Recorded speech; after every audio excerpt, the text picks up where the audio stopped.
And we are back. Late but back, because Cap is actually crap. We were completely on time. I have no idea what you're talking about. That's slanderous lies and nonsense. Just like EL's comments. Yeah. Would you like to make a comment on the record?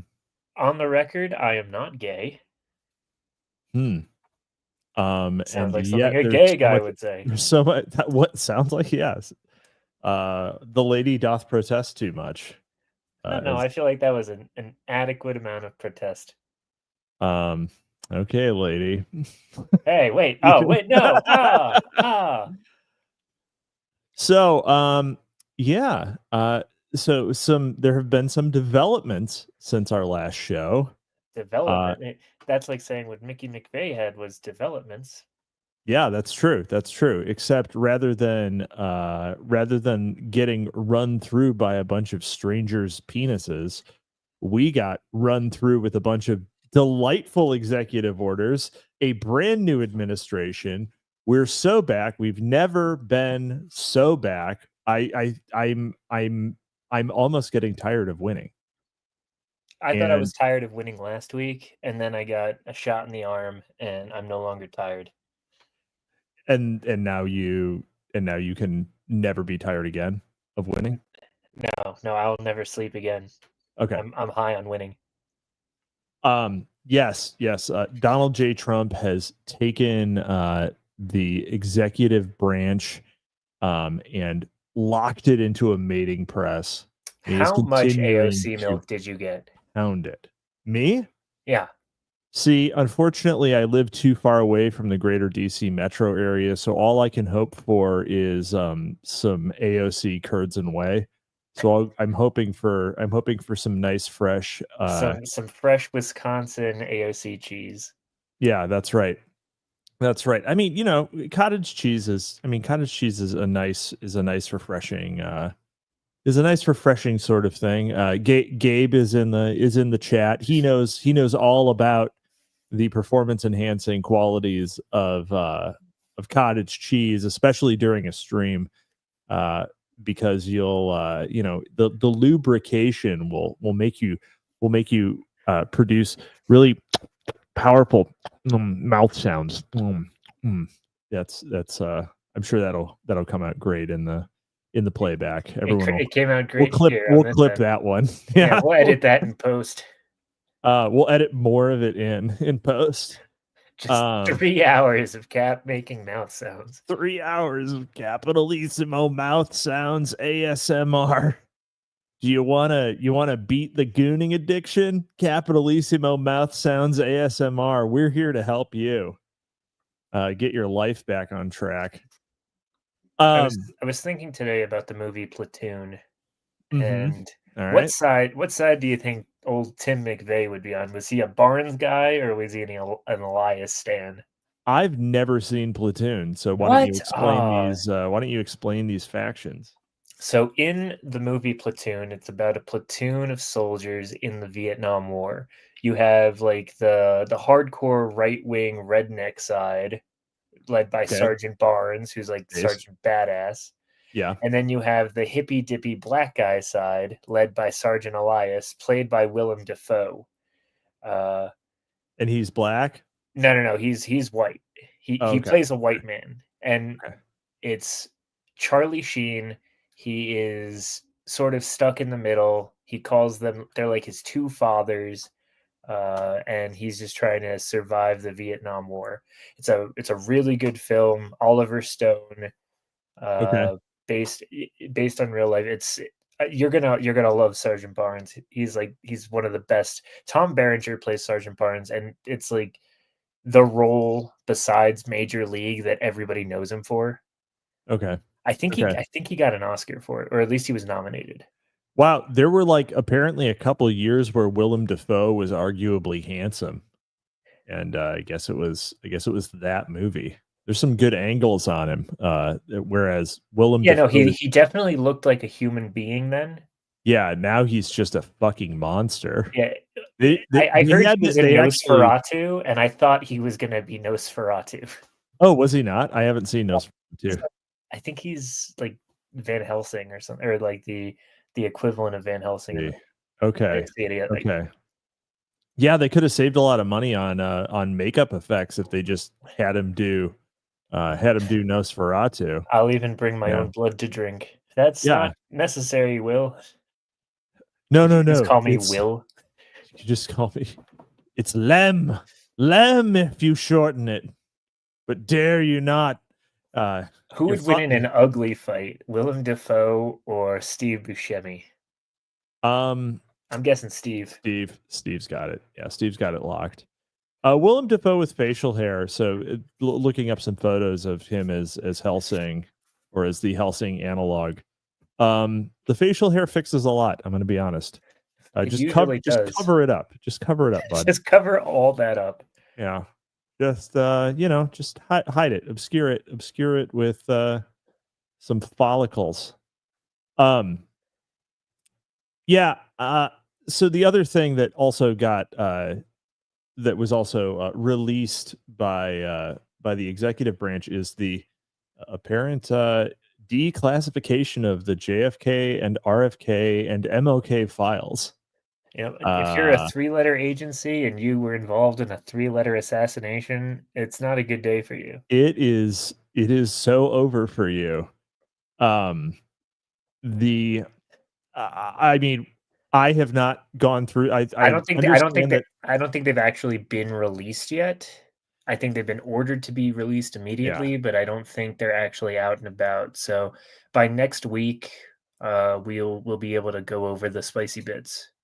Well, maybe. I mean, yeah, unless they just take down the internet. It's like, hey, wait, what does this country in the Middle East have to do with? Oh no, shut it down.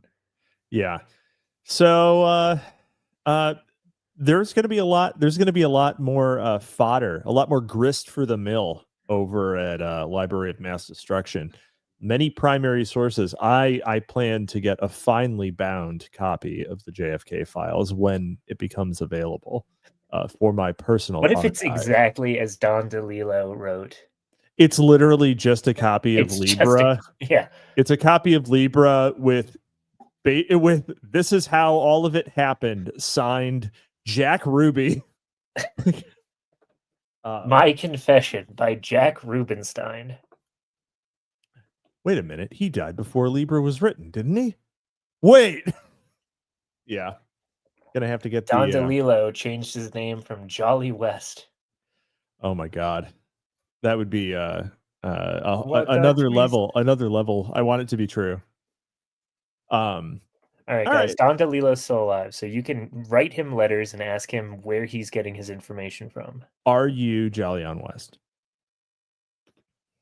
Okay. I'm not hearing no. I'm not hearing no.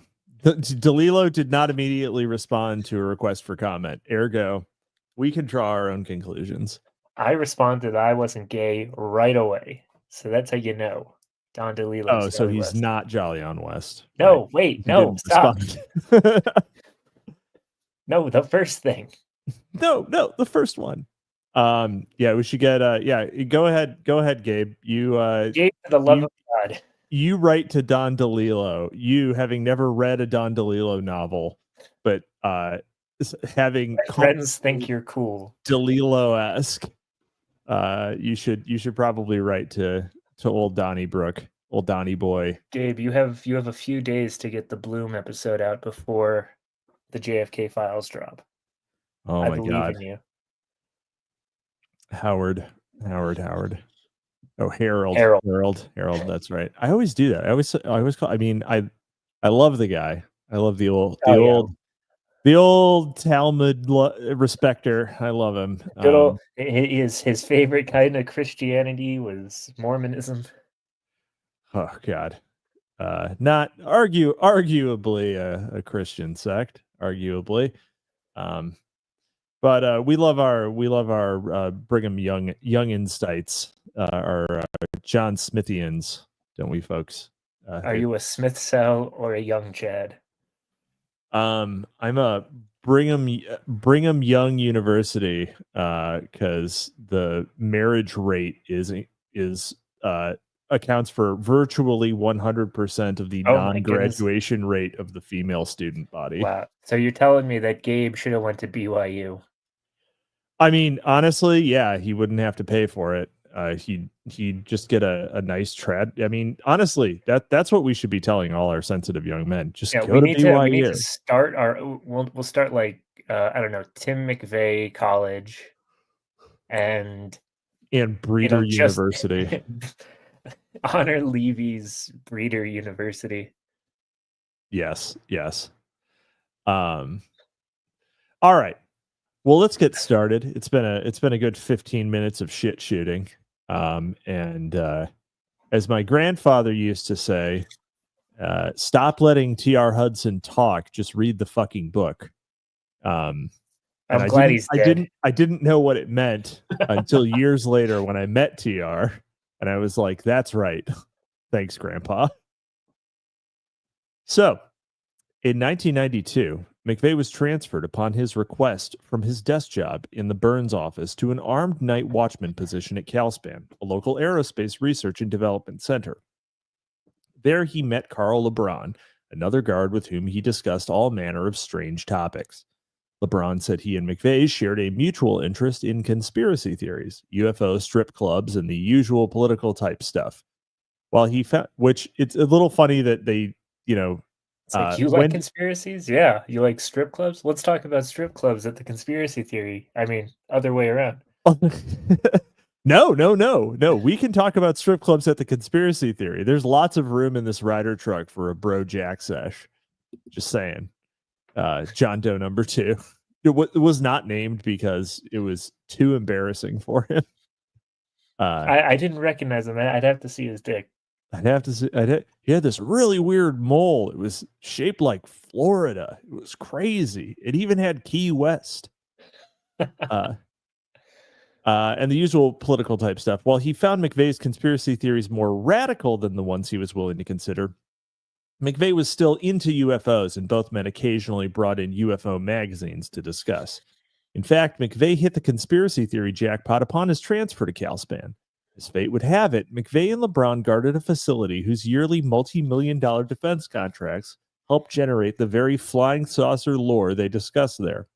The fascinating history of Calspan takes place in the context of Cold War-era fears and hopes that today have evolved into the realization of technologies and practices previously considered science fiction fantasy. In 1984, the Buffalo-based Curtiss Wright Aircraft.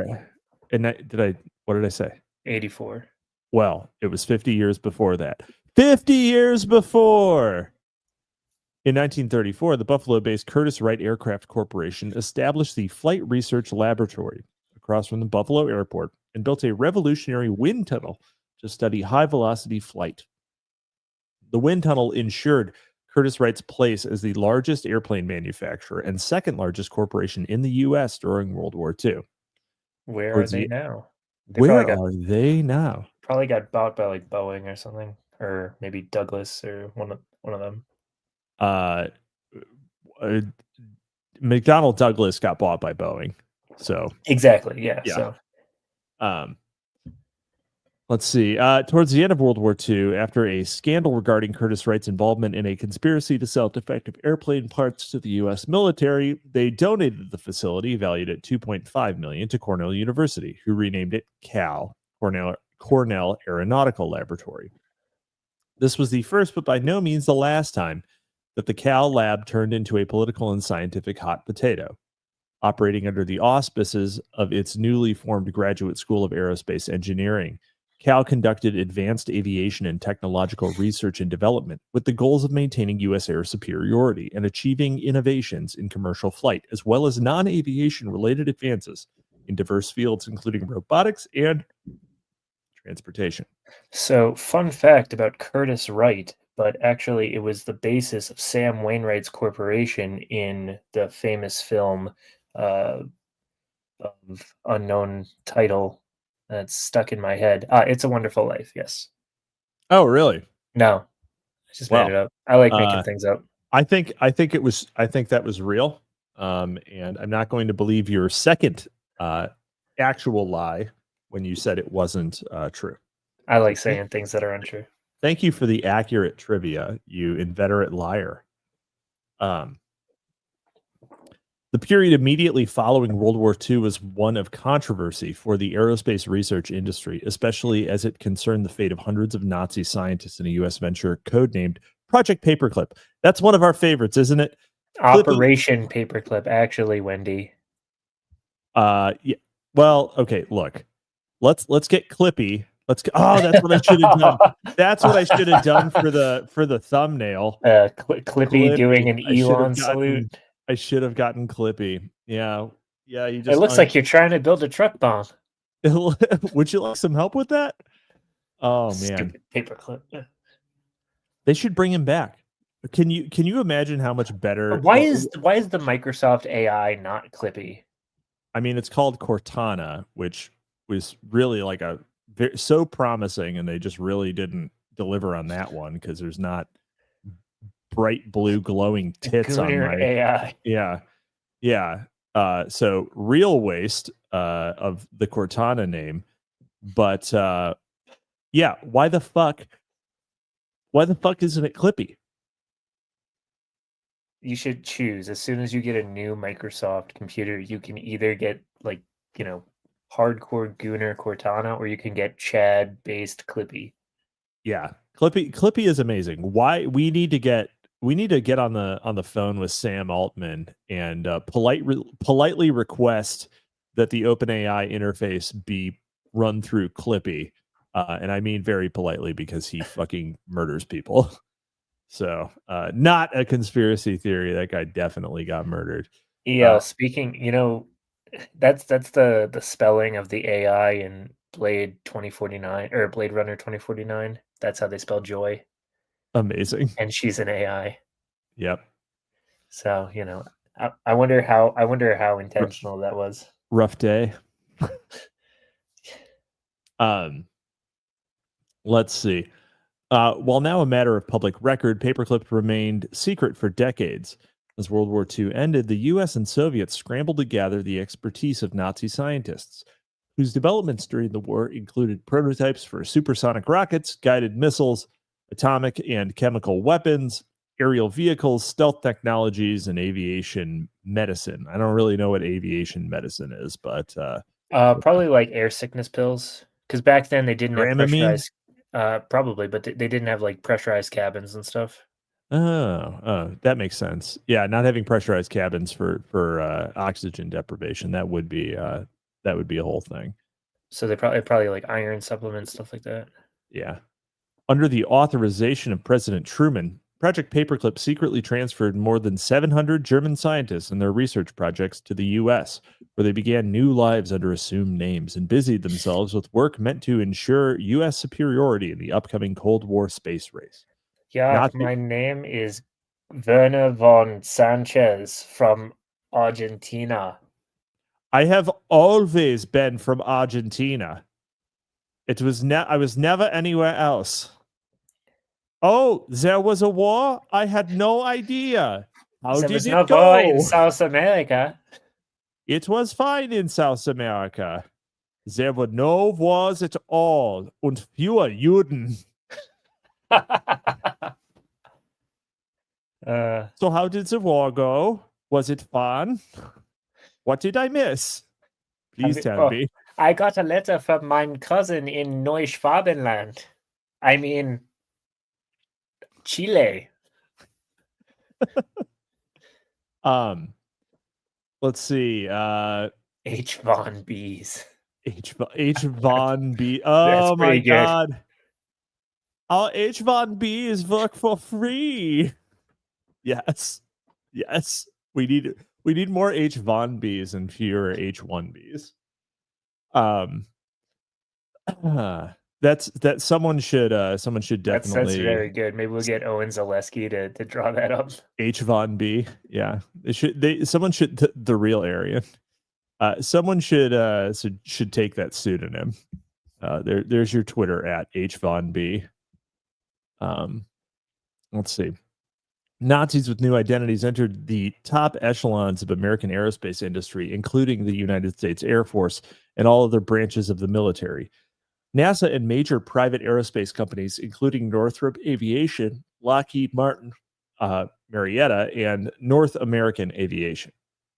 The paperclip Nazi scientists. I like that we're verbing paperclip. Well, they literally were paperclipped. So they had yeah, I know. They had a paperclip on the documents, which meant we want to take this one. Yeah. The paperclip Nazi scientists developed some of the US's most spectacular technologies, including stealth bombers, guided cruise missiles, and hypersonic aircraft. One of them, Werner von Braun, designed the V-2 missile, grandfather to today's cruise missiles. Oh, come on, Wendy. He did more than that. Well, I'm sure that he made a really big one that went to the moon, Wendy. I'm sure there's going to be others. Although I'm glad to hear that you are now confident that we actually landed on the moon. Thank you. I was always confident we landed on the moon. What are you talking about? Oh, it was the last week when you were asking me about space radiation. That was other Hudson. That was other Hudson. Now. That was Hudson who is who it's over for, but you're the so back Hudson. Yeah. Their ranks included a number of bona fide SS war criminals who, in the course of their coveted research, sanctioned, authorized, or were directly responsible for thousands of deaths. Another was the father of space medicine and former Luftwaffe colonel Hubertus Strughold, whose love of science led him to place prisoners at Dachau and Auschwitz in low-pressure chambers to determine human resiliency to high altitude and high-speed flight, resulting in many gruesome deaths. Did he build the roller coaster? The Holocauster?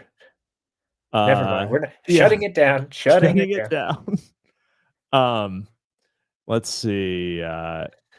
High-speed flight, resulting in many gruesome deaths. Some of his other experiments, also performed on concentration camp inmates, entailed his placing them in freezing water for long periods of time and performing invasive surgical procedures without anesthetic. As the pioneer of aeromedical research, Strughold studied the effects of oxygen deprivation using epileptic children.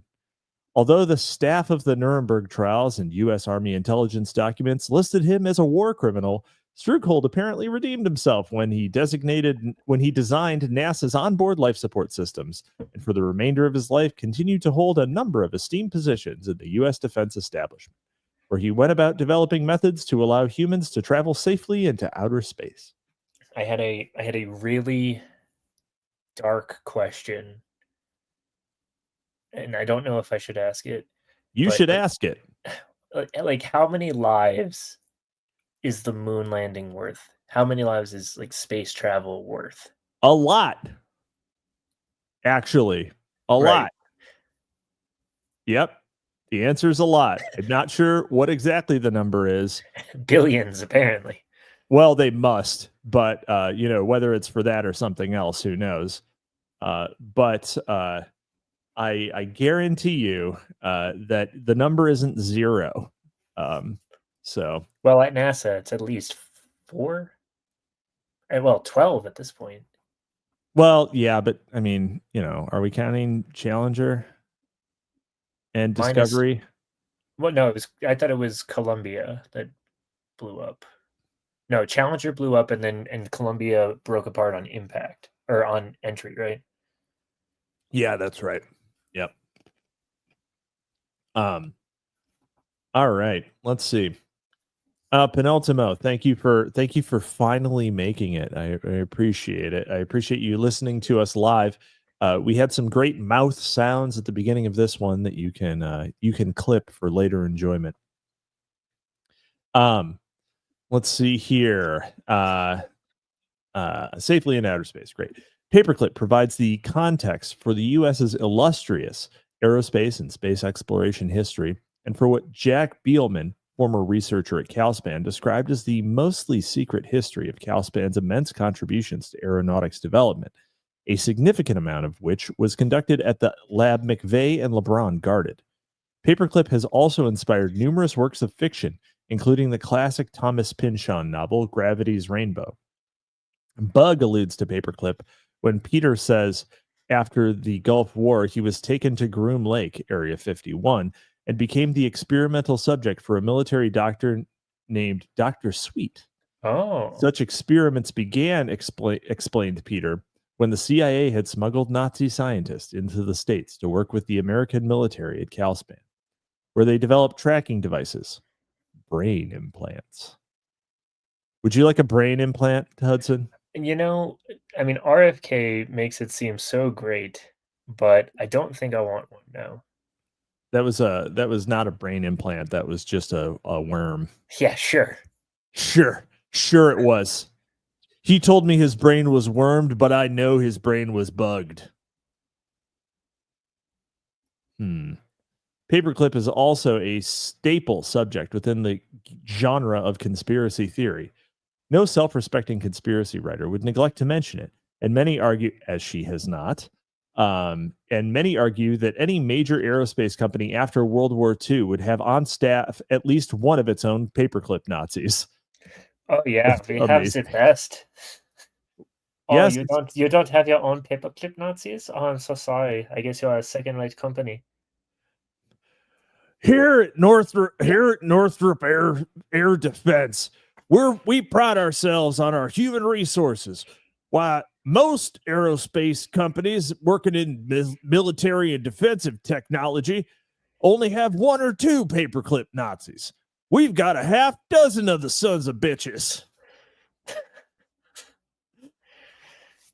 Hello. My granddaddy worked at the company that made all them paper clips. That's very nice. Please, don't forget the recycling when you take out the garbage. That's the superior foreign workforce that we hear so much about. It turns out it only happens when it's the literal Nazis.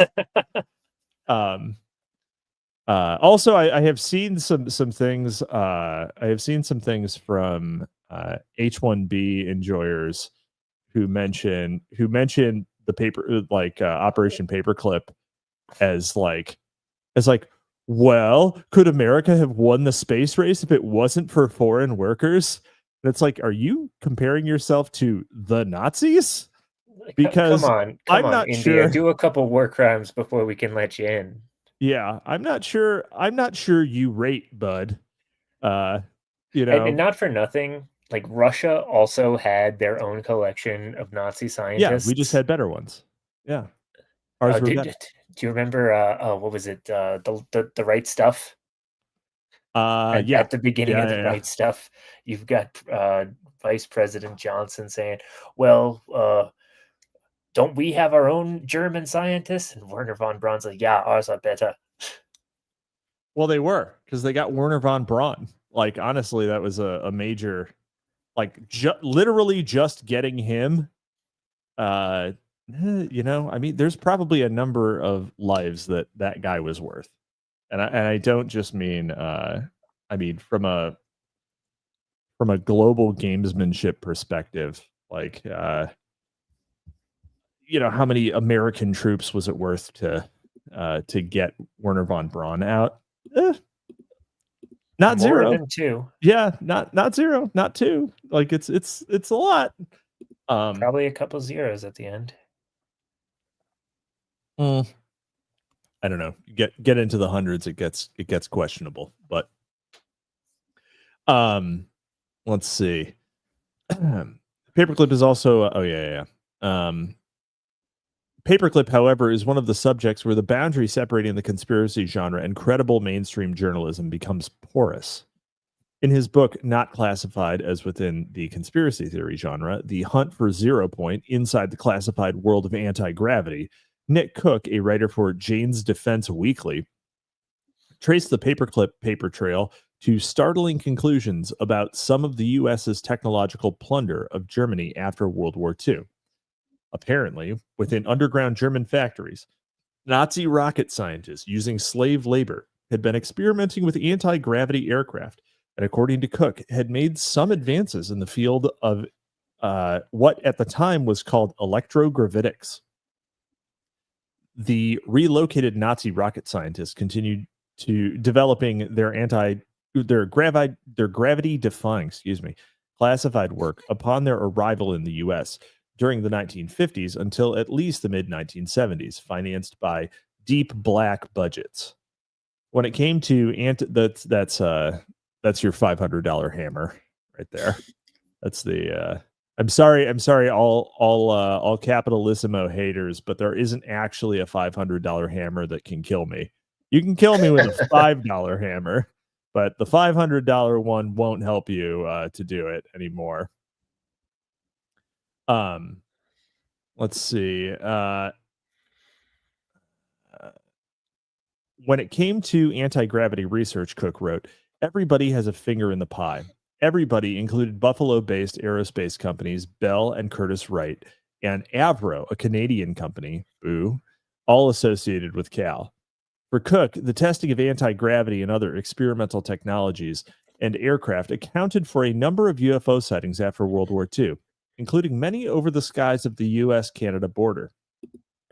So do you think that a Canadian aerospace company is just a guy tying a bunch of geese together?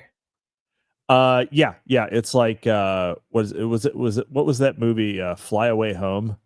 Was that the one about the guy who taught a bunch of Canada geese how to migrate?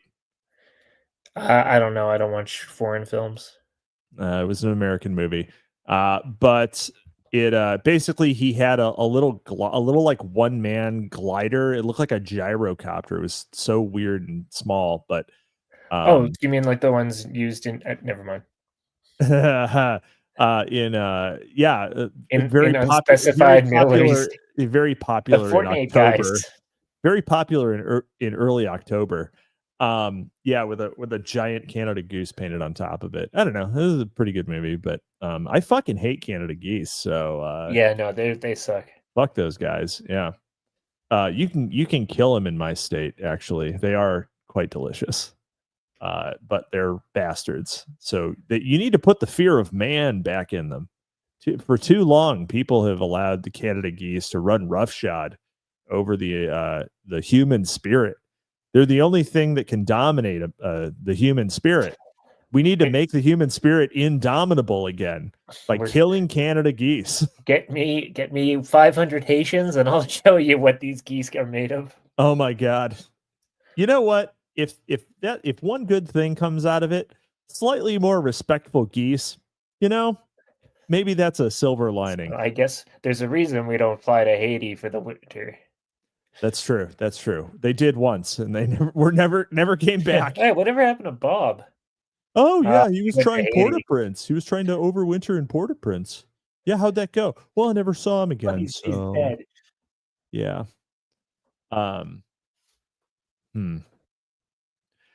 Let's see. After World War II and the Soviets' launching of Sputnik, America reached for the stars, and the Cal became an epicenter for leading airplane design and manufacturing, pioneering developments that played a major role in helping the U.S. catch up in the space race. According to the American Institute of Aeronautics and Astronautics, nearly every military aircraft and space vehicle developed in the United States from the end of World War II until the present day had been tested at the facility, now known as Calspan. In early 1992, Calspan was, among other things, continuing the work begun during the Paperclip era by further developing hypersonic flight speed capabilities. Perhaps as they sat around the Calspan guard shack, LeBron and McVeigh discussed the lab's X-planes, or other experimental aircraft that often enough had been humorously mistaken for UFOs of non-terrestrial origin and resulted in a perplexed public.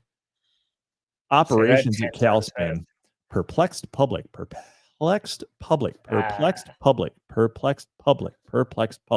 There we go.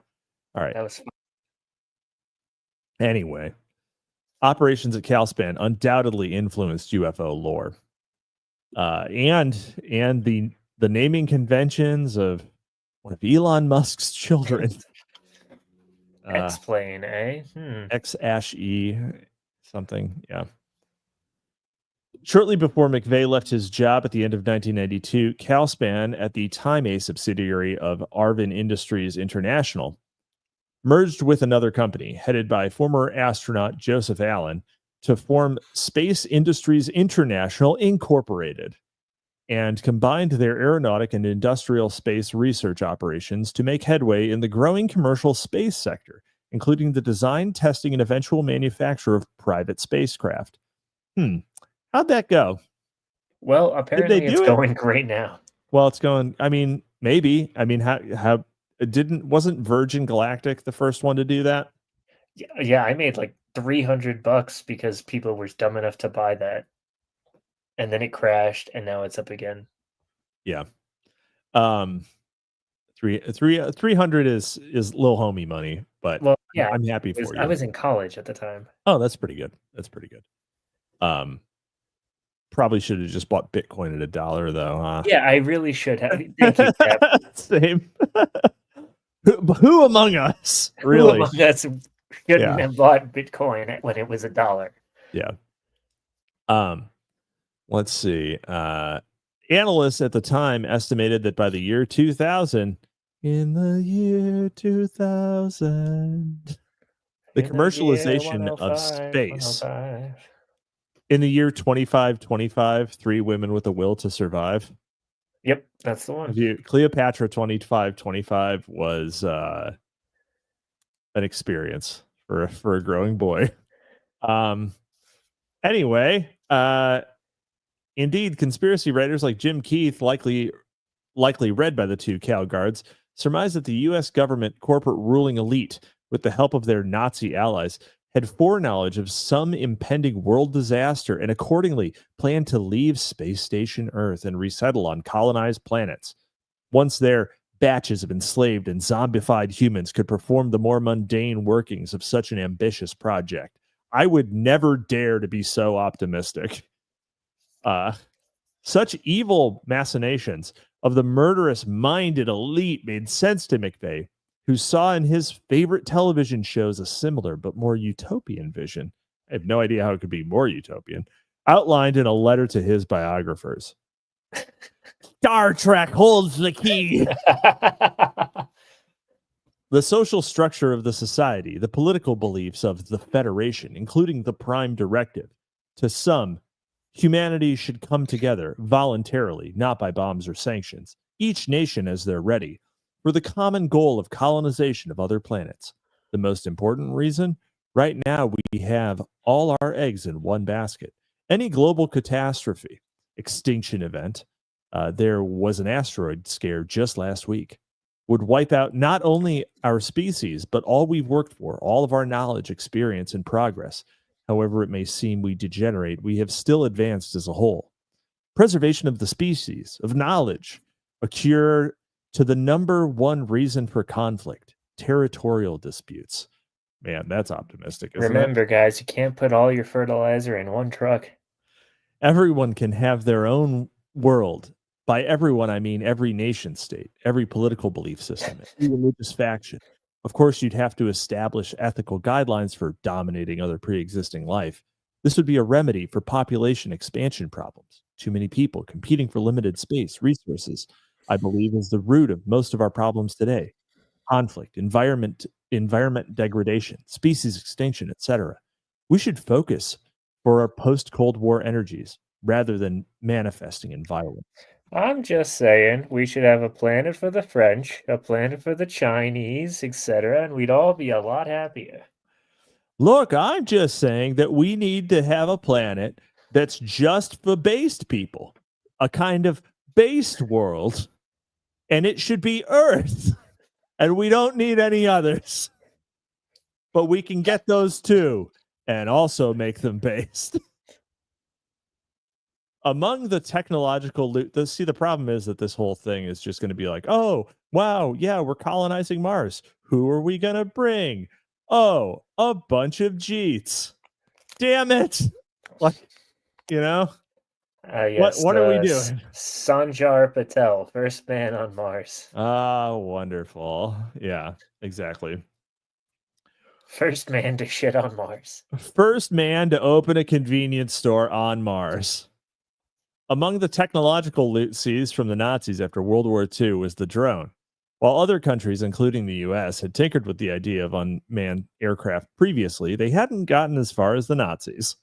Air Force intelligence documents related to paperclip operations describe, in Cook's words, Nazi development and late-stage testing of Vesco's Fireball drone, a pilotless, remote-controlled aircraft that disrupted the energies and electronic systems of Allied bombers. Before, during, and after McVeigh guarded its secrets, Calspan, aided by multi-million-dollar contracts from the DoD and all branches of the military, made significant contributions to the further development and testing of remotely controlled aircraft capable of unusual and risky maneuvers human pilots could not perform, and the training and interface systems necessary for those who would pilot them. Perhaps coincidentally, an unrelated article in the Buffalo News written by a Calspan engineer noted that most UFO sightings involved lights and apparently solid objects that execute incredible maneuvers such as high-speed, right-angle turns, sudden starts and stops, falling leaf descent, and silent hovering followed by rapid acceleration capabilities far beyond any known aircraft on Earth.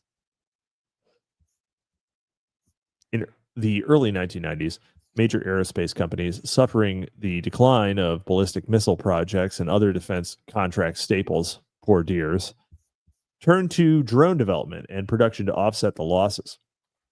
Enthusiasts emphasized their successful use on the front lines of the Gulf War, their precision and ability to carry television cameras, sensors, and jamming equipment that they promised would reduce casualties and fatalities in future wars. Now they carry grenades in Ukraine.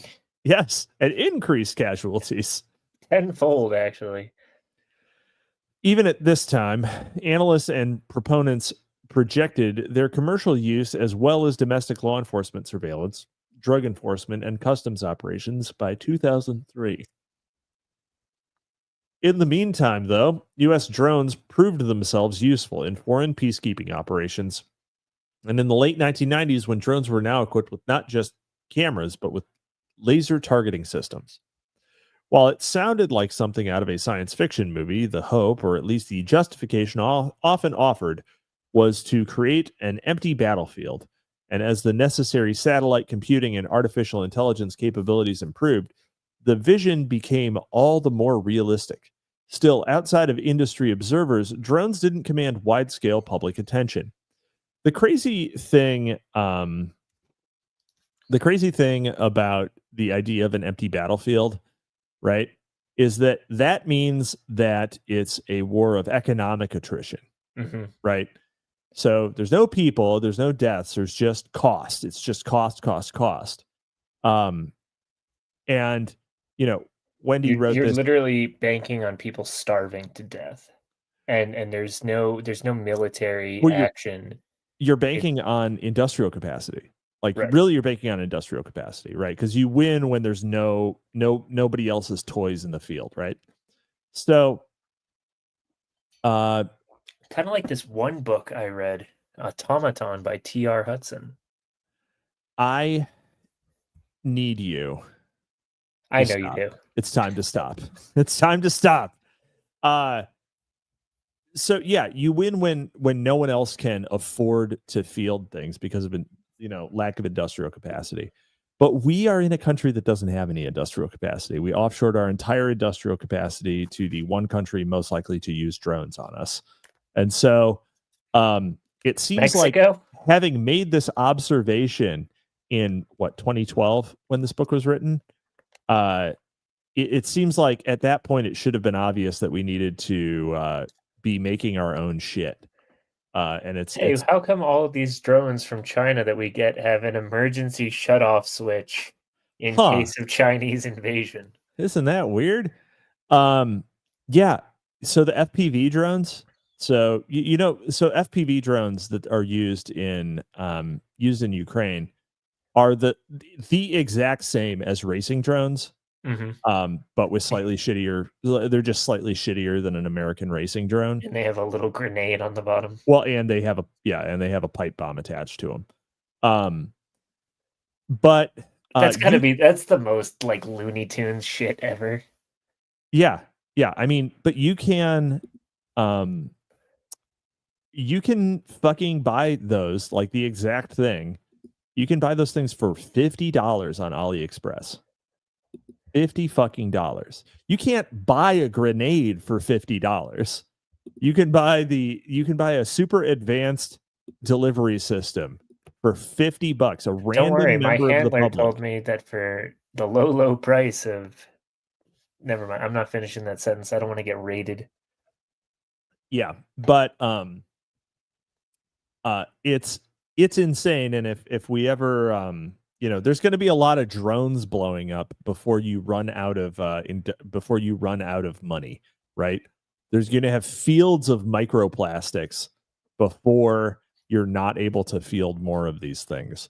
Even the United States could gin up this stuff if we needed to, right? Hopefully. But yeah. An empty battlefield is significantly more fucking terrifying conceptually than one with people in it, actually. You just need to suss out those implications, both in terms of your own country winning that conflict and the inevitable conclusion of any conflict that is fought in such a way. Yeah. So and then 9/11 happened. After that, drones such as the Global Hawk and Predator carrying Hellfire missiles swarmed the skies of Afghanistan and then Iraq, theaters of war that Peter Pace, vice chairman of the Joint Chiefs, said provides a tremendous laboratory to test the Pentagon's new toys. Someday, there could even be whole squadrons of pilotless attack planes and would make up 90% of all combat aircraft by 2025. Well, no, that's not true. Yeah, it could. Yeah, I mean, we could definitely. Well, this was in 2001 when we didn't have so many H-1Bs. Yeah. Media outlets gleefully announced in November 2001. The CIA, at the time the main overseers and users of drones, pressed for increased use of attack drones, implying that if they'd had them sooner, they could have killed Osama bin Laden, thereby preventing 9/11. Well, I mean, if they'd had them sooner, they could have killed themselves, thereby preventing 9/11. As months went on, drones were increasingly credited with victories in the global war on terror. Admittedly, drones crashed more often than war wagers would have liked, but this was a work in progress. At least no one's dying. Well, none of ours. Or fewer. Nobody we knew. Yeah, nobody we knew. Weddings, funerals, whatever, markets. Yeah. Red Cross, schools. Red Cross ambulances, whatever. Well, that was a big target on the top of the truck. There was a giant X painted on it. What was I supposed to do? Yeah. The real winners in all of this, though, were not the American people per se, but the entire aerospace industry. After 9/11, Defense Secretary Donald Rumsfeld, long criticized for his efforts to transform the military by endowing it with the ability to project American power anywhere at any time at a moment's notice or preemptively sooner, was now heralded as a prophet. In Rumsfeld's vision, once Americans' international technological killing capability was secure, military priority could be shifted towards homeland defense because, as he explained, new threats have arrived, quite literally at our doorstep. Although Calspan had remained quietly in the background, working towards such Rumsfeldian visions previously, the post-9/11 world presented the very backdrop needed for them to shine once more. And shine they did. Shine on, you crazy diamond. Shine on, you crazy attack drone. Among their other contributions, in 2004, Calspan began testing the autonomous aerial refueling system for unmanned aerial vehicles over Lake Ontario. The AAR, hailed as a game changer in 2012, significantly increased the range and endurance of aircraft carrier-based drones from which other drones are deployed. Why didn't they just make them bigger? Well, just make it more bigger. Just make it more bigger. you know. So, it just, and, make the boat bigger too. Yeah, just So like a school bus with wings that's full of make it all gas. bigger. Let's put helicopter blades all over the United States, and then we could just take the whole country and move it in case someone attacks. They won't know where we are to find us. It'll be good. Sorry. Where was I? Sometimes I just let you riff because I think you're having more fun with it. You're right. You're right. Let's see. The test flights, said Calspan President Louis Knotts, were not only an important contribution to the military's operations in Iraq and Afghanistan, as the drone performed invaluable surveillance and combat functions as eyes in the sky, but also made an important contribution to the local economy.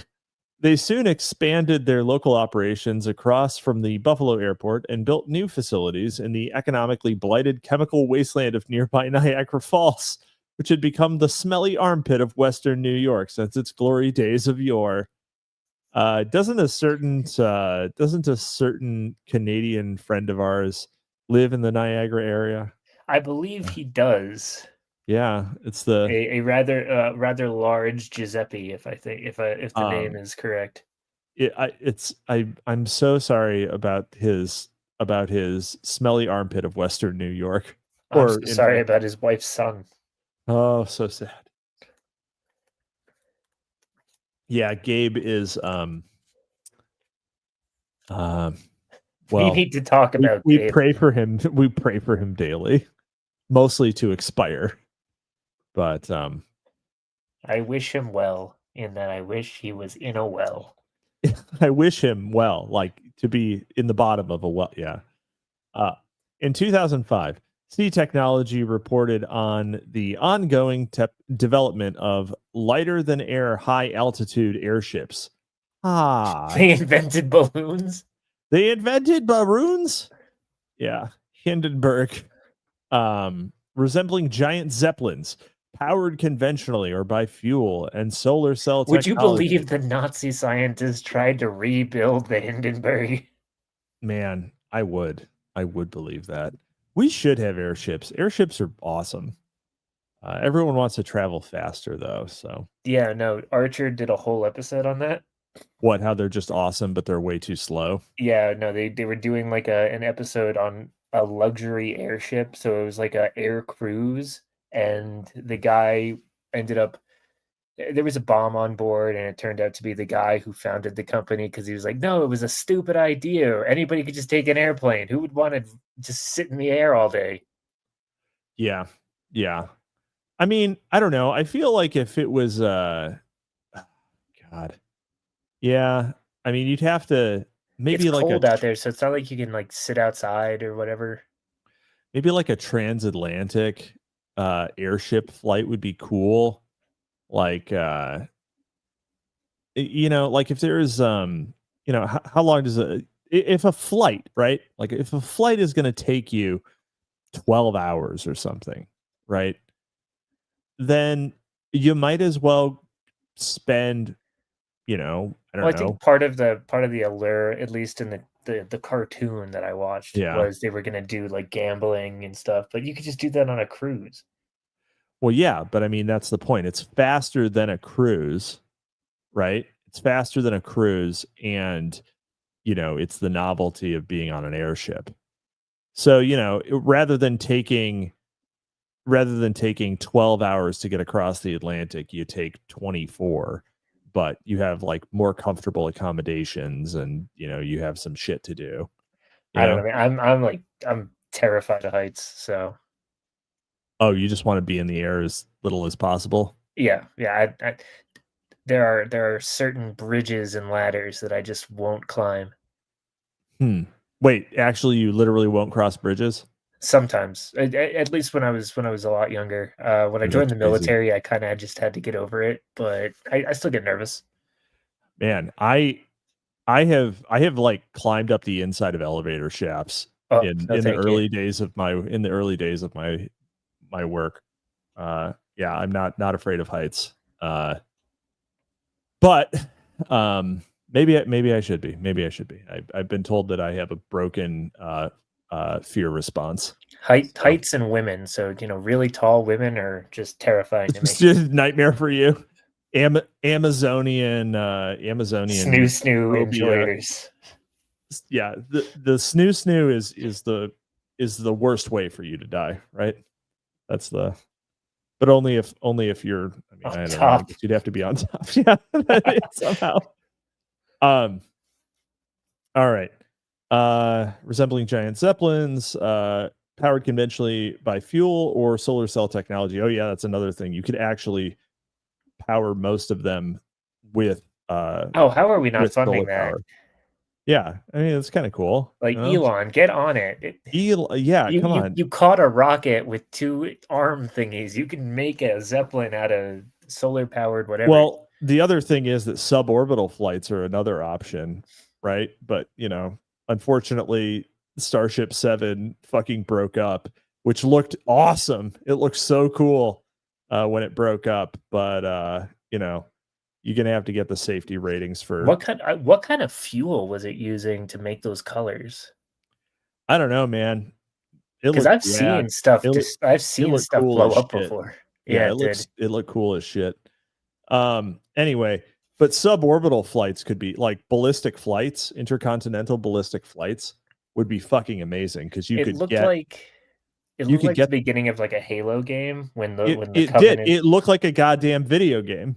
It didn't look, it's like, oh, this is like from a movie or something. No, it's just a spaceship blew up in low Earth orbit. Like, what the fuck? Dear Elon, can you just keep blowing stuff up? Yeah, even the failures look cool. Jesus. But yeah. But it'd be awesome to take a intercontinental flight like that, where you just like you're up and down in like 15 minutes.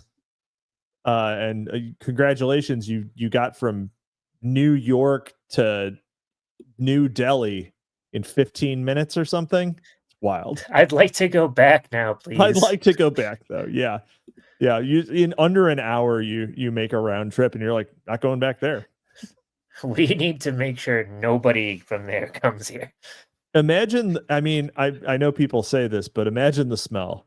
Oh. Like going immediately from the United States to New Delhi would be a shock to the system. Even a relatively stinky city like New York. So, the solar cell technology that could remain in the air for 6 months at a time. The Calspan University of Buffalo Research Center was among those helping to ensure their imminent use in military, commercial, and homeland security operations. In 2007, a Guardian headline alarmingly asked if the U.S. is launching a blimp to spy on its population, and warned that those paranoid of persistent surveillance and eyes in the sky tracking their every move had until 2009 to dig a bunker and a set of underground tunnels. Readers were informed that it would only take 11 HAAs to watch every square meter of the whole country. By 2014, analysts seduced by the dirigible dream said that while still in their infancy, expensive, clumsy, and prone to randomly fall out of the sky, the stratospheric sky monstrosities would have the ability to peer into distant galaxies in the not-so-distant future. Local test flights over civilian airspace intended to work out the kinks in the new space-age experimental HAA aircraft continue at this writing. Yeah, turns out we have satellites for that. It's we just use satellites. On September 11th, 2013, not the most notable September 11th. No, I'd say that's the fourth most notable September 11th. The fourth most? What are the 2001. other? When was the Benghazi? Was that 2012? Yeah. And then number 3, somebody famous was born on that day. Jamie, pull up famous September 11th. You are Jamie. Jamie, do it yourself. On September 11, 2013, Calspan successfully tested a simulation of the unmanned carrier launched airborne surveillance and strike unit unclass control software that they had designed. In April 2014, the Navy announced that they would begin building unclassed systems, described as squadrons of robotic Top Guns, weighing up to 80,000 pounds each, that when launched from the AARs would have the capacity to drop 500-pound bombs and could carry up to 3,000 pounds of other payload, and so on. So it turns out that the Battle of the Teutoburg Forest happened on September 11th in the year 9. Sick. That's amazing. So we'll call that number 2. Was that one? That was not Alaric. No, that Alaric was much later, wasn't he? Yeah, no, that was what was this? That was Varus. Okay. Yeah, so we'll call September 11th, 2001, number 1, right? Yeah. Oh, Biscuits and Coffee, the Battle of Marathon, really? No. How would we know the exact date? There's no way. There was no September back then. Well, I mean, day of the year, maybe. Yeah, but I mean, also there's no way we would know. We'll go with 9/11, then Teutoburg Forest, just for recency bias, right? And then we'll do Benghazi, and then this one. And this one, September 11th, 2013. Yeah. So there's a little bit of recency bias here because 3 of the top 4 September's 11th occurred in the last 25 years. I'm just surprised that when I Googled September 11th famous events, that this was the second result. All right. Well, let's see. Of course, not everybody was enthusiastic about ongoing drone development and use. In August 2012, it was announced that as part of the FAA Modernization and Reform Act, Western New York, already the site of one of the 64 drone bases in the U.S., was in the running to become one of 6 regions designated to conduct further drone research and testing to begin no later than September 2015. Protesters throughout the country, suspicious of secretive defense projects, unauthorized surveillances, poorly and well-executed targeted attacks abroad, and for some, the fear of robot takeover, think Skynet, held signs saying, "Make jobs, not drones." While drone proponents argued this is exactly what the booming commercial and defense drone industry would do. Make jobs and drones, I think, is probably what they would have. Make drone jobs. Make drone jobs. Not like the kind of stupid office drone jobs. Oh, God, yeah. From 2002 to the present, U.S. drones have rained hell on the declared war zones of Iraq and Afghanistan, as well as covertly in regions not declared actual war zones, including Pakistan, Yemen, and Somalia, killing thousands. Among the dead are civilians, nearly half of them children, all written off as collateral damage. A June 2013 opinion piece about collateral damage caused by America's drone wars noted that many decry the very notion that Obama is anything close to a warmongering Bush. But since his presidency began, he has sanctioned 7 times more covert drone strikes than his predecessor, George W. Bush. And George W. never had the makings of a wartime consigliere. A number that continues to rise. Well, it doesn't anymore. The number doesn't continue to rise anymore. But at the time of writing, it did.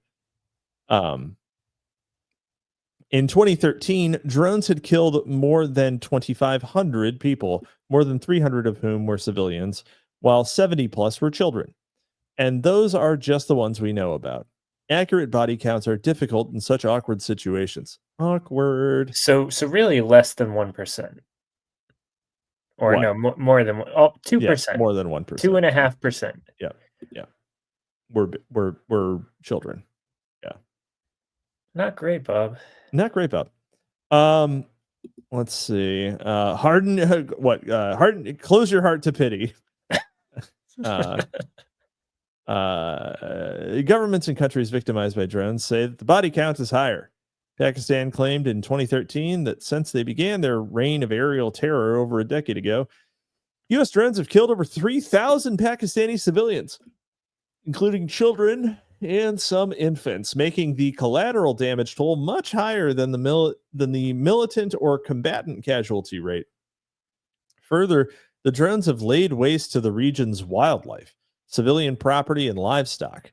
In June of the same year, Pakistan submitted a resolution to the National Assembly denouncing the never-ending U.S. drone attacks and demanded the U.S. government stop the slaughter, which they pointed out violates the country's sovereignty, as well as a number of UN human rights resolutions and charters, as well as international treaties and Geneva Convention provisions. Well, you know what I say to that, Pakistan? If you would have told us where Osama bin Laden was originally, we wouldn't have needed to bomb the crap out of your country. International law doesn't exist. It's not a real thing. I'm putting on my neocon hat. I'm in my neocon arc. Yeah.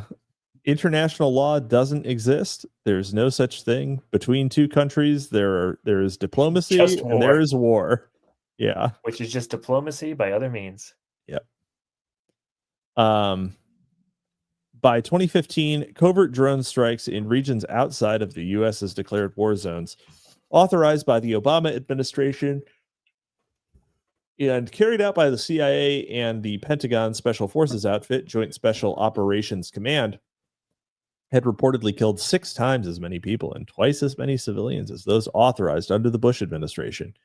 In April of that year, the ACLU announced that while it is known that U.S. drones have killed thousands, no one outside the government has a clear idea of who's being killed or why. As the government does not release information about the targets of individual drone strikes or the numbers of civilian deaths caused by them. Even the laws governing the use of drone strikes remain hidden from the public. And until recently, the CIA, citing national security, refused to acknowledge that a drone program even existed. Buddy, there is no nuclear plant in Chernobyl, comrade. But you have posted photos of drones. Everyone knows there's a drone program. Yeah. Why do we have these drones? No idea. There's no drone program. Who needs good old-fashioned assassins when you've got flying robots to do your wet work? Some argue that drones are a much more humane method of dealing with insurgents than, say, Gitmo or other black sites of extraordinary rendition. I've never seen a drone pull out a man's fingernails. Yet. Well, the technology is not there yet, but you know. Torture bot, get information. What information? Yeah. It just starts asking them to do the math to mine crypto, and every time they fail, it pulls out a fingernail. All right, we're gonna play good cop murder robot. Okay, all right, great. Oh shit, I lost my place. All right. Some argue that said Lieutenant General Michael Flynn, former head of the Defense Intelligence Agency, we don't capture people anymore. As it turns out, we don't capture them. As it turns out, though, the secret killings of specific targets in the U.S.'s drone assassination program was highly effective. So-called terrorists and militants who became targets for this method of death were tracked with metadata from computers, phones, and cell SIM cards, and then determined the location of the strike. Lo and behold, there are some issues of accuracy with this method. As one whistleblower who leaked documents about the drone assassination program pointed out in October 2015, the entire time you thought you were going after this really hot target, you wind up realizing it was his mother's phone the whole time. In fact, the number of misattributed people targeted for death is stunning. Despite President Obama's joking promise that drones would only be used to murder terrorists who posed a continuing and imminent threat to the American people, and when there is near certainty that no civilians will be killed or injured, of the 200 known to have been killed in drone strikes between January 2012 to February 2013, 35 were actually targets. Okay, everybody. So that's what, 17%. All right. Great ratio, guys. So we have a higher percentage of people we're trying to kill compared to dead children ratio. Yeah. Yep. So hey, that's good. That's not bad. Better than the alternative. Yep. Come on. Everybody else, including children, just happened to be in the wrong place at the wrong time. You shouldn't have been at school, Timmy. Or shouldn't have been.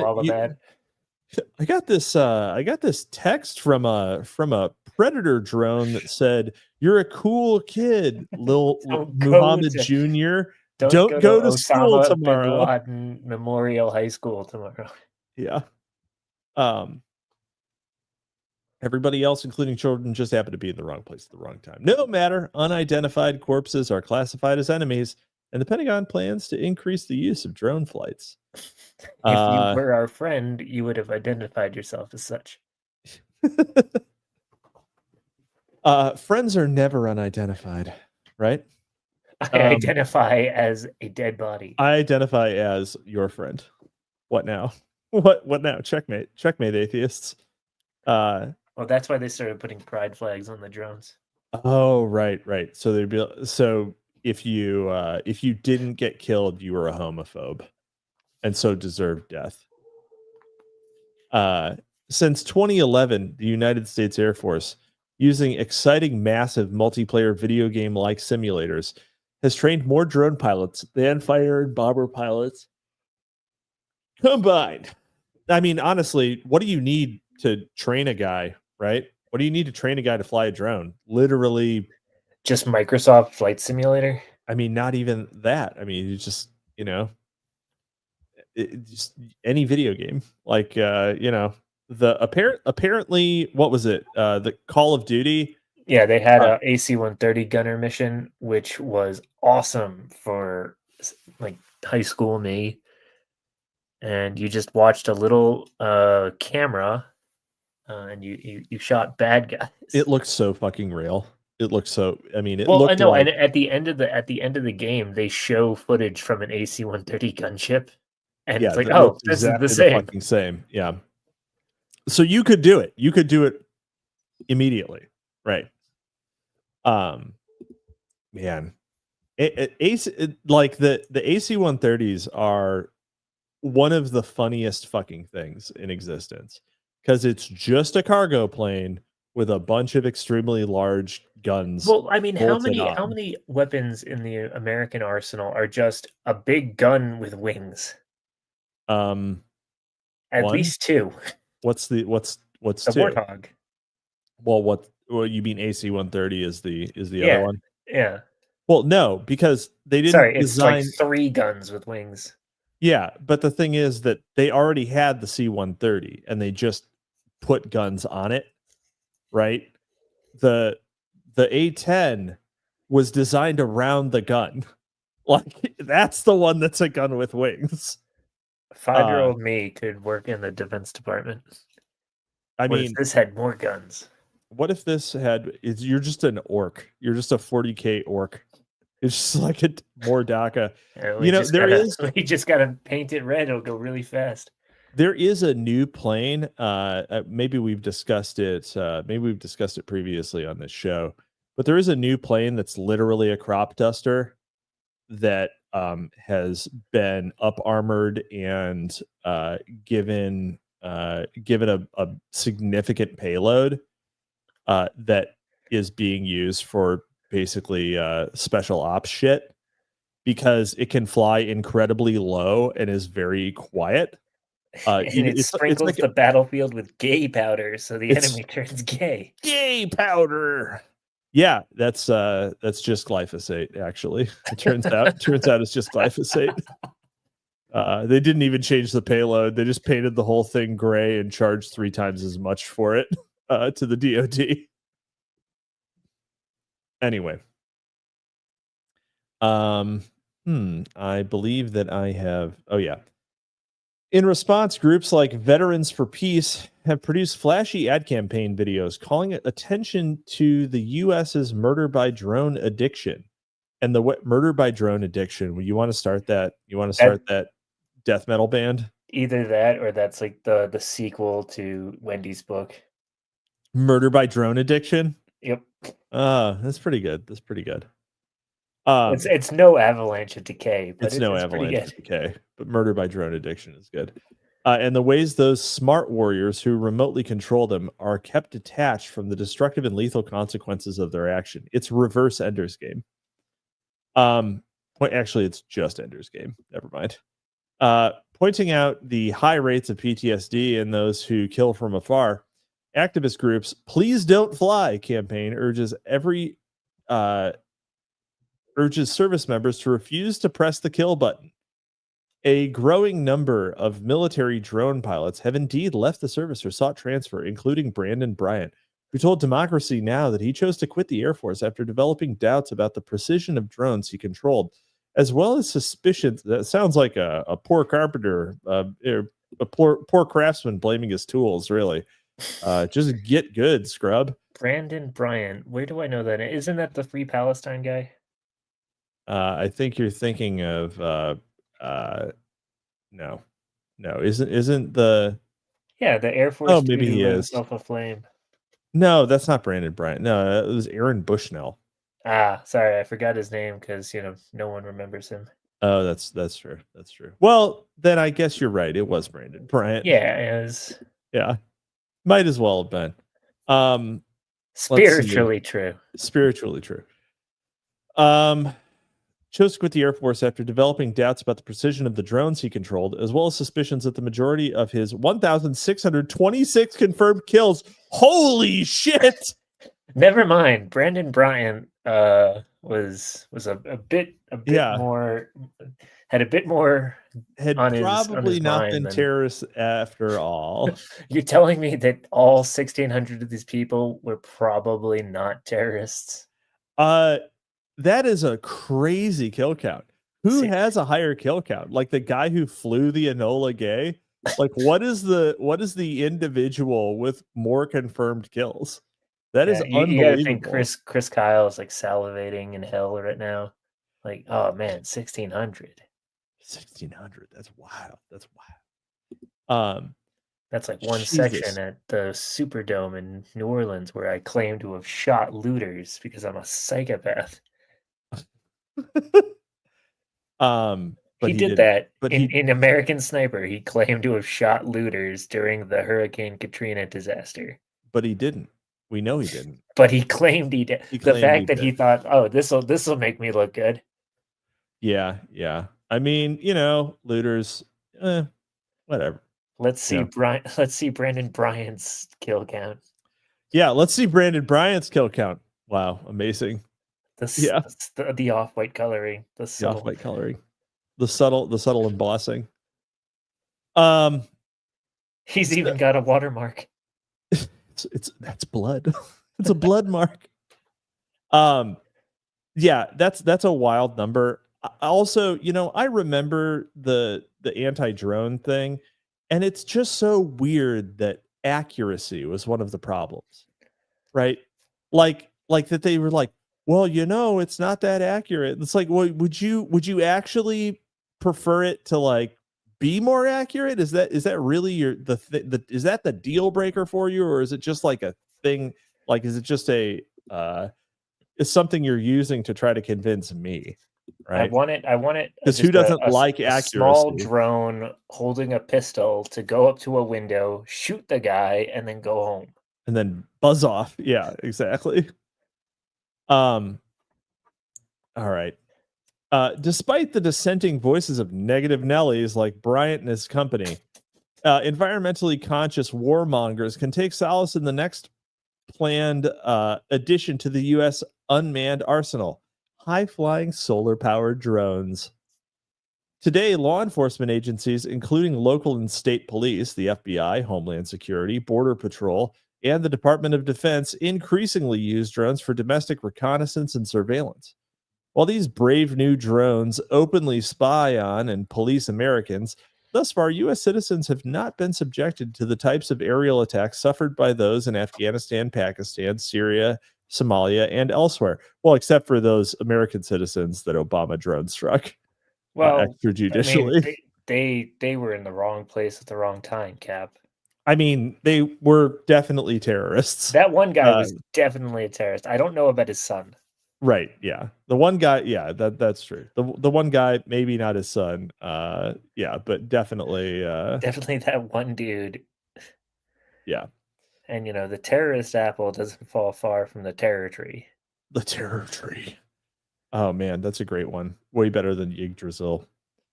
Let's see. And surveillance. While these brave new, yeah. While the FAA authorized the commercial use of drones in domestic airspace in 2012, it estimated that nearly 30,000 drones would populate U.S. skies by 2020, conjuring thoughts of all-seeing private security firms and unmanned mercenary drone armies. Eric Prince, where are you? Collective anxiety. Oh, by the way, none of this happened. So, not even if you noticed. No. And in fact, I believe that Biden essentially ended the U.S. drone program. He heavily suspended it. Yeah, that was when we knew that Barack Obama and he were on the outs. Yeah, it's but not my drones. Yeah. Let me be clear. I love killing people with drones. Nope. What are you doing with my drones? Okie doke. I need to know that people are dying with drones, Joe. Mike is getting upset because I can't maintain an erection, and he doesn't like to top. Okay, here's the question. You're the president of the United States. You are raising campaign funds, and somebody says, "I will give you X amount of dollars if you let me drone someone." What number do you put in the X? $50.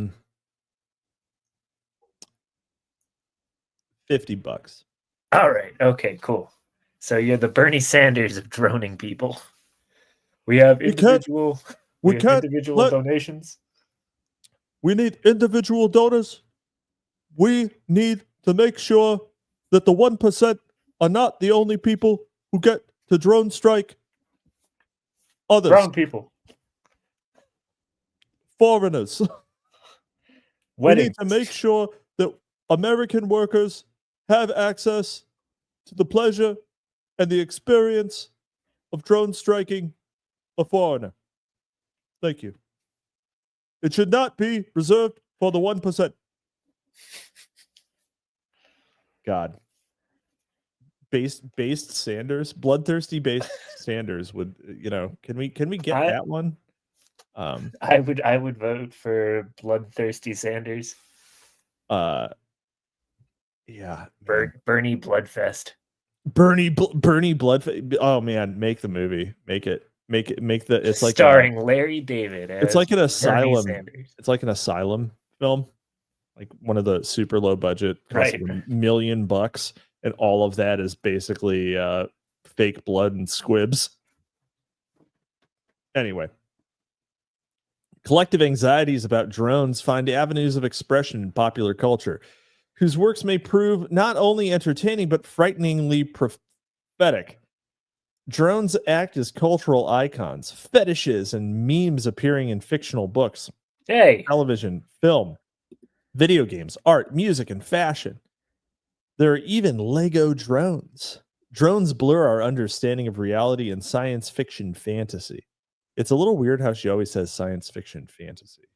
She always says the full. The very thought of a drone, a term denoting anything from a toy helicopter to a foam plane to a global hawk to a predator, is vague and dreamlike. During an episode of one popular TV comedy, a lead character jokingly remarked that drones are not real, but rather, like conspiracy theories, a collection of thoughts, feelings, isolated facts, and nebulous paranoias.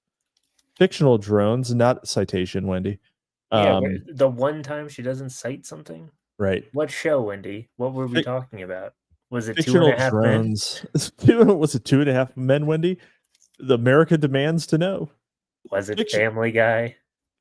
Fictional drones not only deal death, but also face a number of challenges posed by terrorist attempts to disable them, and rogue supercomputer controllers who seek to wield them for malevolent intents. drones show up. I think in general, when you're trying to kill someone that could be malevolent. I think we'd call it malevolent. It's well, homicide. From my perspective, the Jedi are evil. Well, from my perspective, yeah. So, yes. Well, it was according to your rule that drones show up in popular love songs throughout the world with lady killer lyrics that swoon. My gaze is as deadly as a drone attack, and drones in the morning, drones in the night. I'm trying to find a pretty drone to take home tonight. This Citation, like, Wendy. Yeah. What song is that? I've never heard that song. Michael Bublé is writing crooner songs. No. That's clearly sung to the tune of "Smoke Two Joints" from Sublime. 2 drones in the morning, 2 drones at night. I'm trying to find a pretty drone to take home tonight. And also, you rhyme night with night, by the way. So, like, shit line. Okay, the drone's appearance in popular realms not only reflect wider cultural realities and fears and facilitate conversations about these realities and fears, but also provide arenas of resistance to them. A New York street artist arrested and charged with 56 counts of criminal forgery said that when he depicted drones with the iPod logo, he was trying to start a conversation about unmanned aircraft. Fashion developers make hoodies with anti-thermal imaging capabilities. Meanwhile, some people are just happy that Amazon drones will now deliver books to your doorstep, saving the U.S. Postal Service a lot of unnecessary work. Oh, yeah, because the Postal Service is overworked. The FAA actually put the kibosh on that, by the way. Like, for really good reasons. Name one. People were shooting them out of the sky. People? What were these people like? Well, what did they look like, Hudson? They were a bunch of lunchtime rowdies. Lunchtime rowdies could be here, he thought. I've never received parcels in the mail at this address before. Well,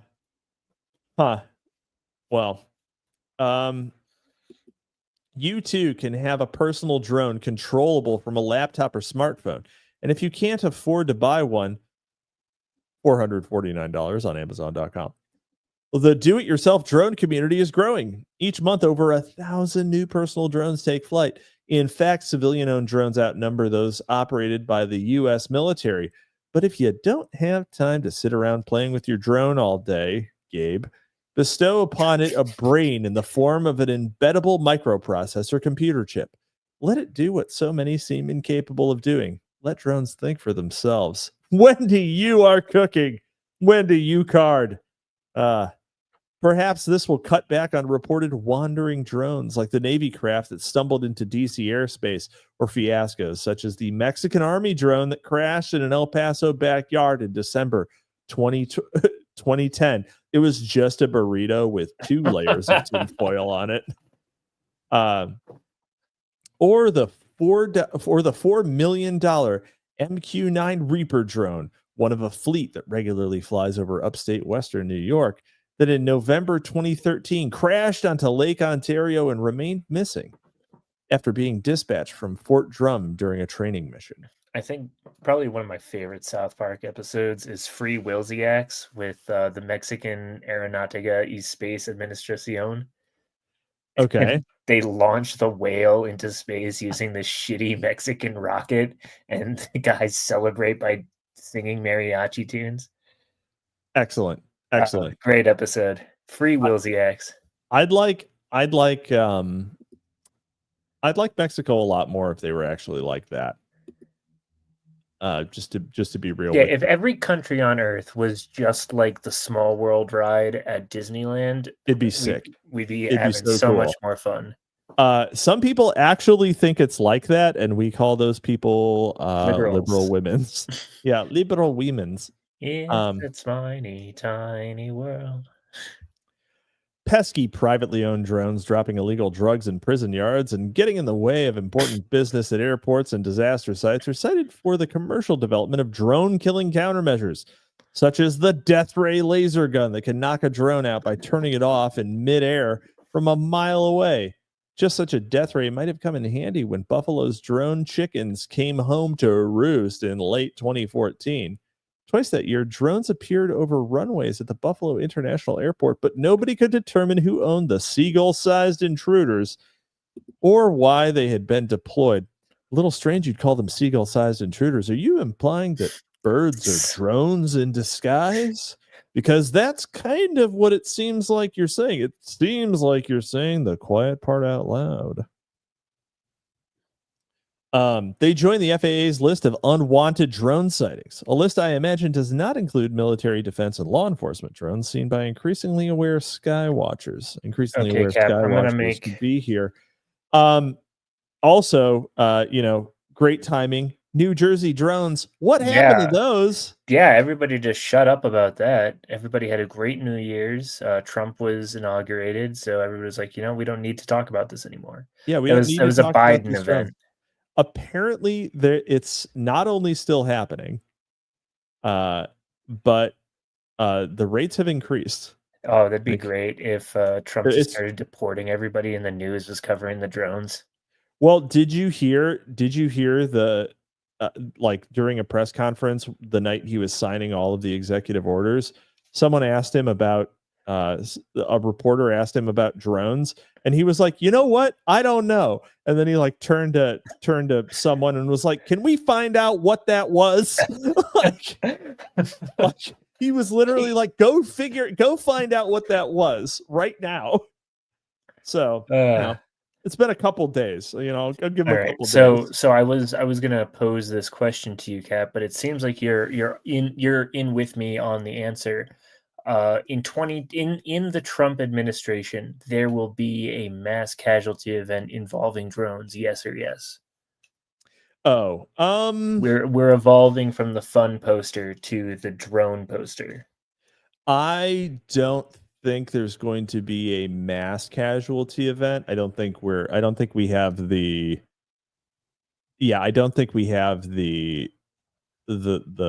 ability just yet. By the way, Owen, sorry, I saw your question before. I didn't mean to ignore you. Yes, I'm a big fan. You did a great job. The Goon Sonas, everyone should, if they haven't seen it yet, they should go take a look at the fine work of our friend Owen Zaleski. He has made some lovely fan art. He's kind of making his way through the e-write literature sphere. Before we go on to the next section, you want to pull that up and show the nice people? Yeah, you want to pull it up? You pull it up. You pull it up. I don't have it. Well, it was on the last episode, so all right. Yeah, it was on the last episode. So, oh wait, was it not? Did we not? No, it was. Oh yeah. No, we didn't actually. No, we got it immediately afterwards. Okay, yeah, that's right. I will. Yes, I would love a cannon fodder Chan, Owen. That would be terrific. I gotta find it again, actually. All right. Well, why don't you Jamie that up for me, and we'll continue, and then we'll show it when we have it. All right. Next section. The Twilight Zone. Man, who was the guy who wrote all the Twilight Zone stuff? Rod Serling. Yes. Yeah, that guy. So he wrote a ton of the Twilight Zone episodes, but he was also so handsome. Yeah, crazy handsome guy for a sci-fi author, especially during that time period. You know what's also nuts about that is that SNL did a parody of the Twilight Zone, and guess who played Rod Serling? Rod Serling? No, Norm Macdonald. Really? Oh yeah, it's a great episode. It's an episode where Pamela Anderson is the host, and they do the episode where the ugly pig men try and make the beautiful woman not beautiful because but it's her. Yeah, and they're like, oh man, she's really hot. Yeah, it's a great joke. It's top all tier. The rest of us are pig men. That's exactly it. It's great. That's obviously a McDonald style joke, right? But saying the unexpected but obvious. Yeah. There was a what's his name? Who's Chris Kattan? Chris Kattan is in it as well, and he's apparently giving Norm Macdonald a hard time because he's not doing the Rod Serling voice. He's like doing it in his normal Norm Macdonald voice. So right before they go live, he says something like, Chris Kattan likes to sleep with men, and then goes right into the Rod Serling voice and does it perfectly. Oh my God. That's oh man. I would love the R.I.P. Norm.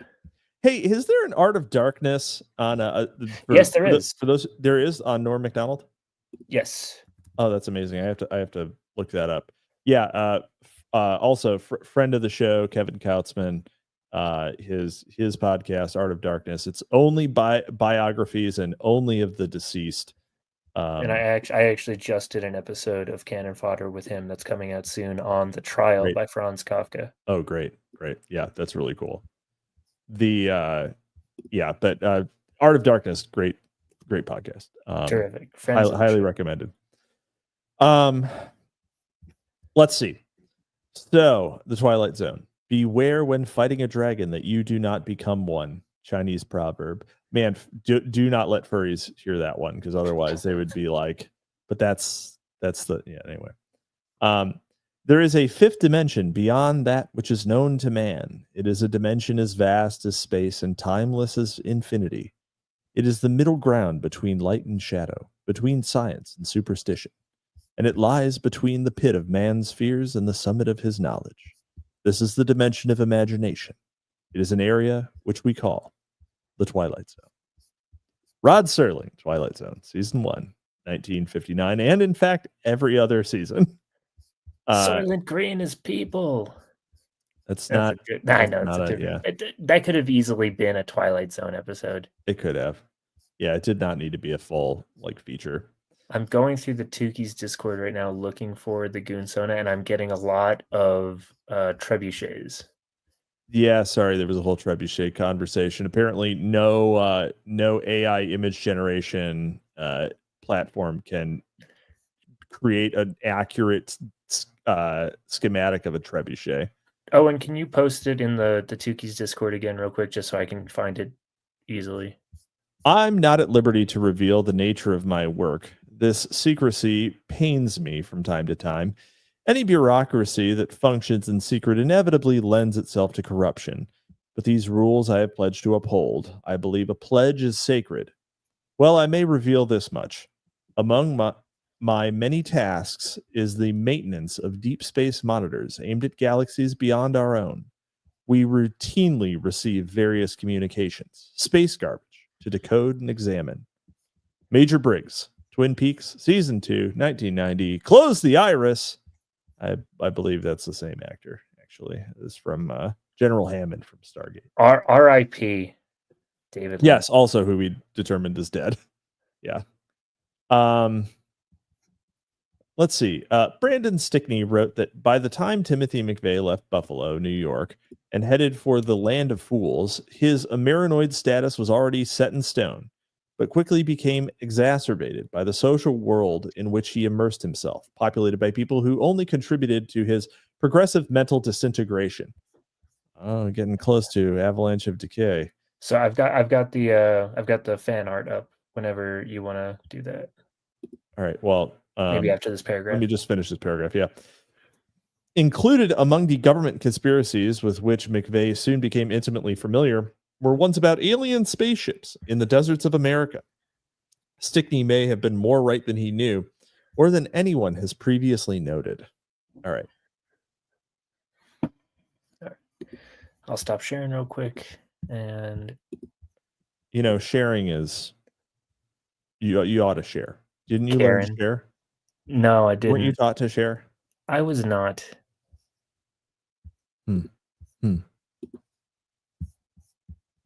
So that's from friend of the program, Mr. Owen Zaleski. There we go. You got Gabe, you got Tukey Chan, you got David, you got Cap, Geo, Who's ARX holding? on. It's ARX on. And that's supposed to be me. With JL Mackey sitting on your head. Tom Edgemont is your little sub goon. Just so you know. So, very, very cool. Thank you, Owen. There we go. Yes, thanks again. Thanks again, OZ. Ol Oz. We appreciate it. It's nice to it's nice to have friends and fans. It's a weird feeling to have people draw fan art of your avatar. It's weird, but it does feel nice and to be appreciated in such a way. So thank you sincerely.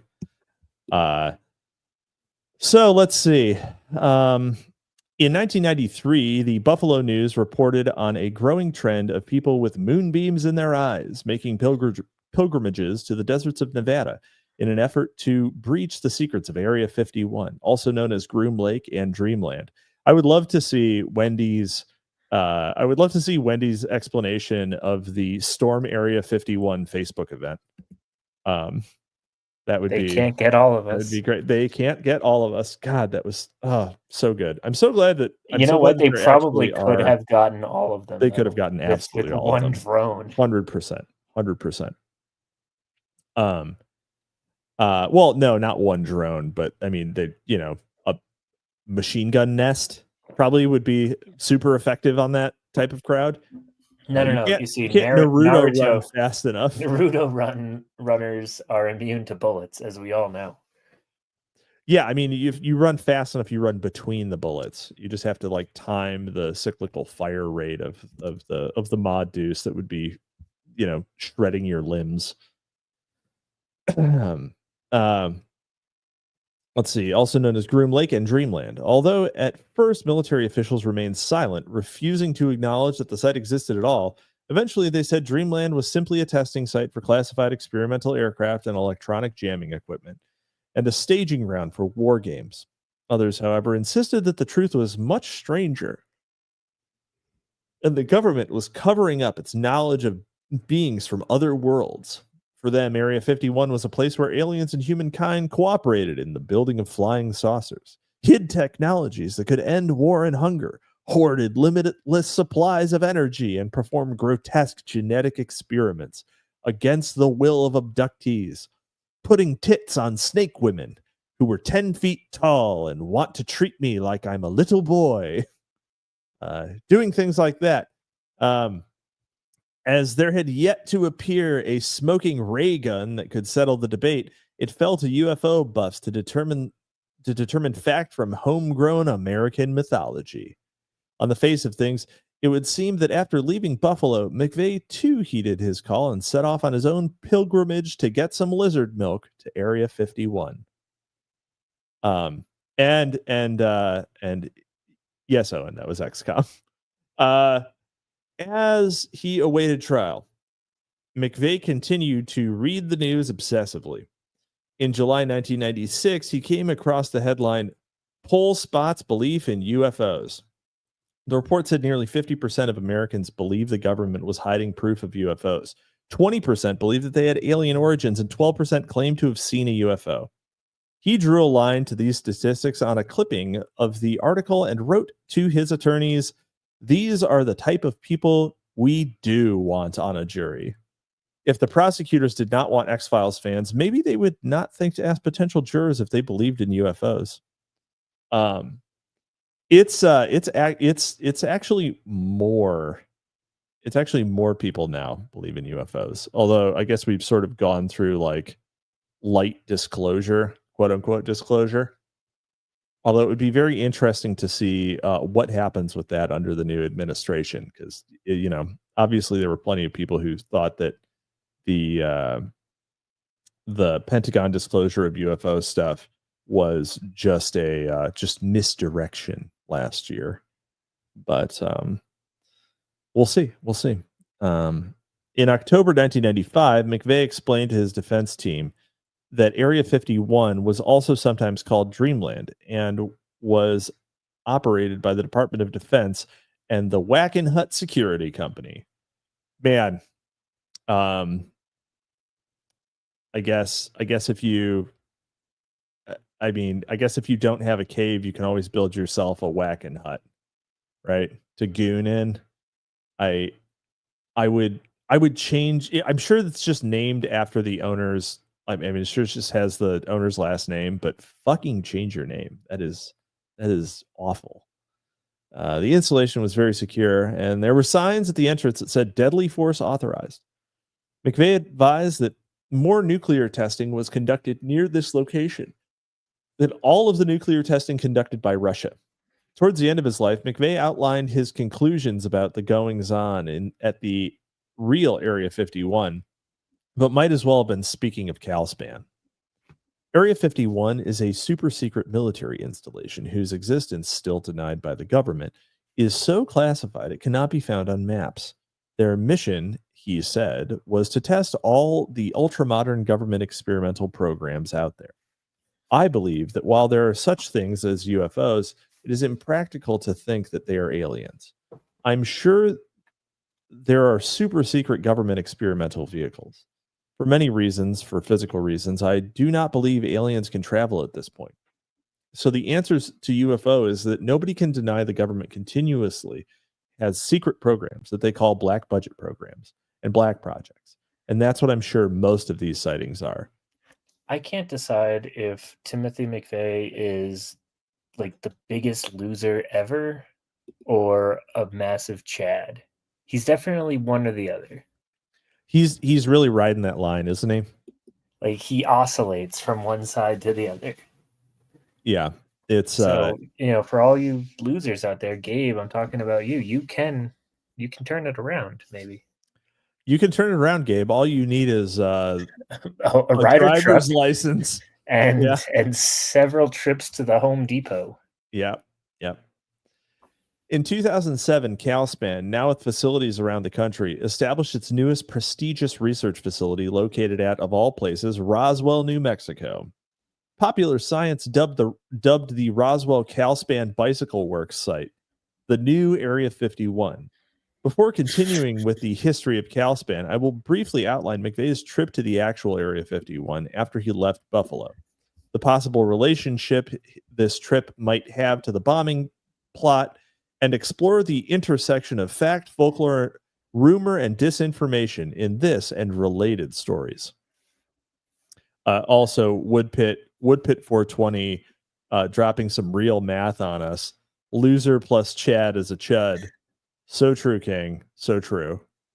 And we'll leave Gabe in the gutter with that one. I'm not reading that on stream. Yeah. They were just girls, Gabe. Before continuing with the history of Calspan, I will briefly outline McVeigh's trip to the actual Area 51 after he left Buffalo, the possible relationship this trip might have had to the bombing plot, and explore the intersection of fact, folklore, rumor, and disinformation in this and related stories. In some of the more entertaining experimental wolf legends, McVeigh or one of his doubles appeared in Area 51 prior to the bombing, where he underwent various procedures, including the injection of biotracking chips and brainwashing. In other variations, McVeigh appeared at Area 51 after his arrest, and while there was transformed into an entirely new person. Although it has escaped the notice of other commentators who generally claim to focus on facts, in scare quotes, rather than rumors, it is in and around Area 51 that all diverging narratives, lone, pack, watched, guilty agent, experimental, intersect, and where truth once again blurs with fiction, especially the confabulations floated by McVeigh. Despite fantastical science fictional cultural musings about aliens and UFOs hidden away at Area 51, McVeigh's later conflicting stories about his own trip there may not only have direct relevance to the commission of the bombing, but also reveal hidden history whose rhizomic tentacles touch upon a number of issues that converge in the contradictory tales he told. Rhizomic. She really had some banger sentences and turns of phrase in this. Yeah. I have to, from a craft perspective. Yeah. I mean, that's almost a Moynihan-esque turn of phrase, using rhizome in such a way. After leaving his hometown, McVeigh traveled the country on the gun show circuit.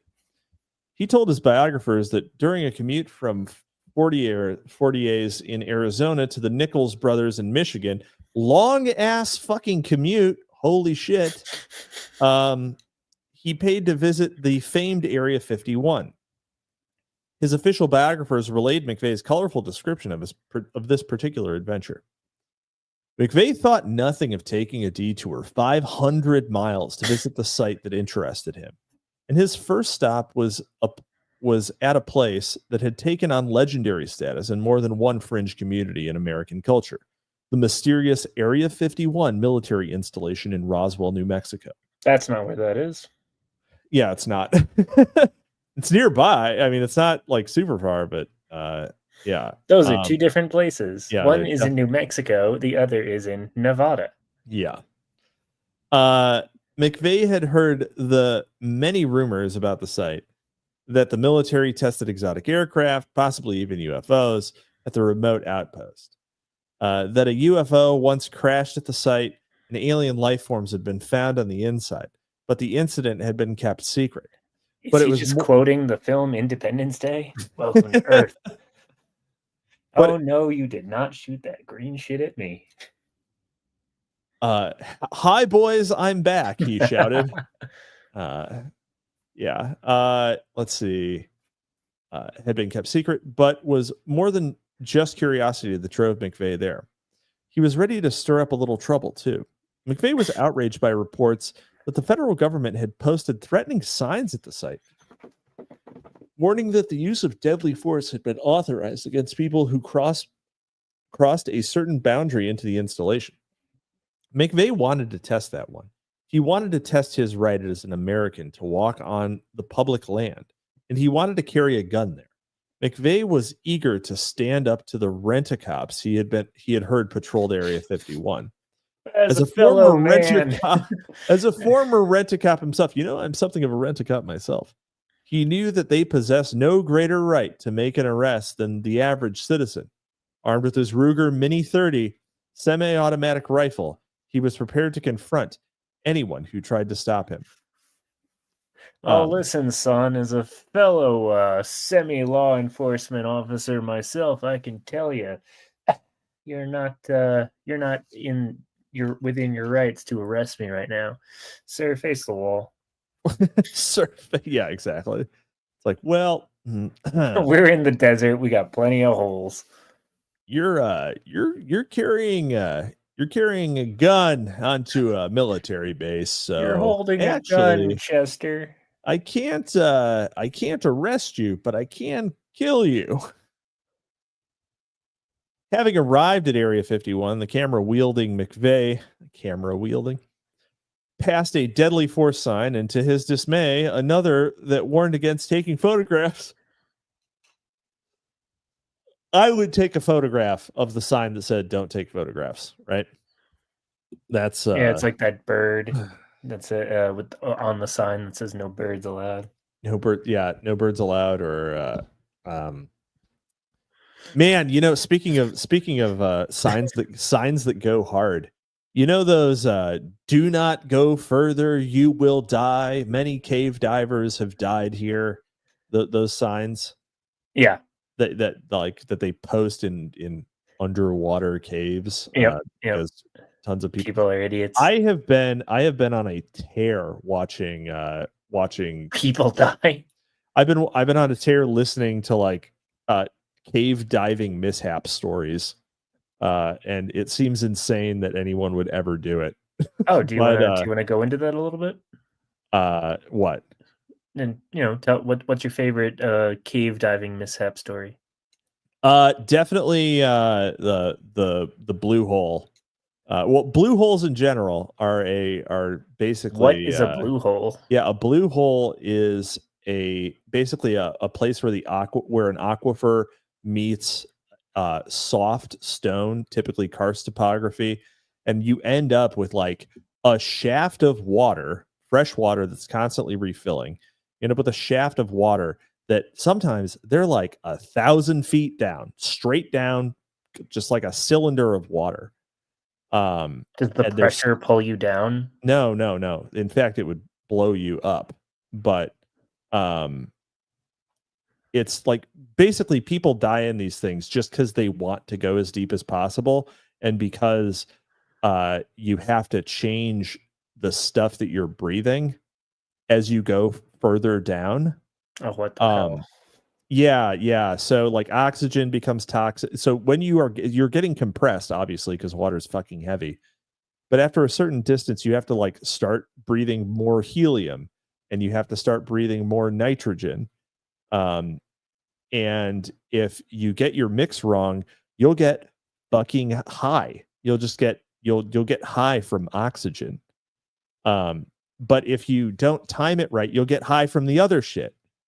And so if you don't time all of this stuff exactly perfectly, like if you descend too fast or if you descend too slow, you probably die.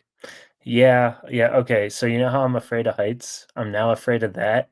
Yeah. So too low or too high is not good for me. I like maybe like level. You're a sea level man. I'm a ground guy. Sea level fella, or well grounded. I want to see the sun, but I don't want to get too close to the sun. Yep.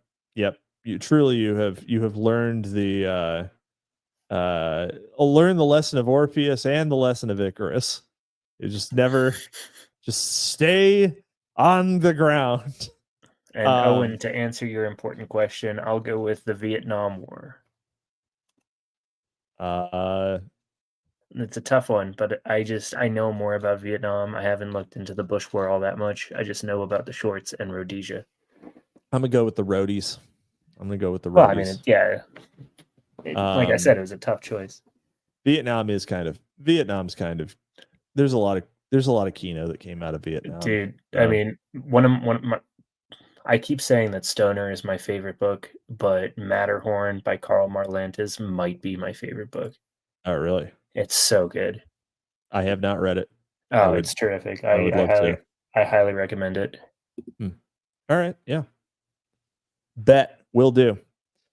Anyway, so that's my story about cave dabbing. There's all sorts of like basically kind of low production value YouTube channels where guys will read synopses of I know tragedies. I'll scroll through YouTube Shorts and I'll get like the 5-minute versions and stuff like that, or not even like a minute. Oh no, you got to do that. You got to go for the full length. Yeah, especially when I have bouts of insomnia, so I'm up at 3 a.m. I'm like, oh, let me scare the hell out of myself. That sounds great. Yeah. Also, mining accidents; those are great ones too. FYI. Anyway, back to Timothy McVeigh. Back to this. So we're on a tangent because of Wendy's description of signs. In what is effectively, I mean, almost a tangent of McVeigh going on a tangential trip. So here we go. It's like on the road, except it ends in Oklahoma City. He kept driving, and after observing not men in black, but 2 white security guards in a white unmarked Jeep, McVeigh leapt into a nearby gully and ducked for cover, where he waited motionless and undetected, following his military instincts, while the confused guards looked into his empty car. As he did so, it dawned on McVeigh that the guards were sitting ducks, and had he wanted to, he could have shot them. In that moment, however, it dawned on him that they were not his true enemies, and so mercifully restrained himself. That evening, under the cover of darkness, he hiked up a mountain with the objective of taking pictures of the legendary, super secret installation. About halfway up, he saw a Black Hawk helicopter pass over him, that then hovered about 30 yards directly in front of him. McVeigh thought about shooting the helicopter too, but wasn't in combat mode, not yet. And so instead, he just waved to it. The helicopter, apparently unconcerned with his presence, oddly flew away. McVeigh continued with his photo shoot. The next morning, as he was leaving, he noted a white van following him off the property. Rather than shooting these rent-a-cops, McVeigh gave them a friendly hi, after which the spooked guards drove off. What the fuck? At any moment, it's just like you could describe virtually any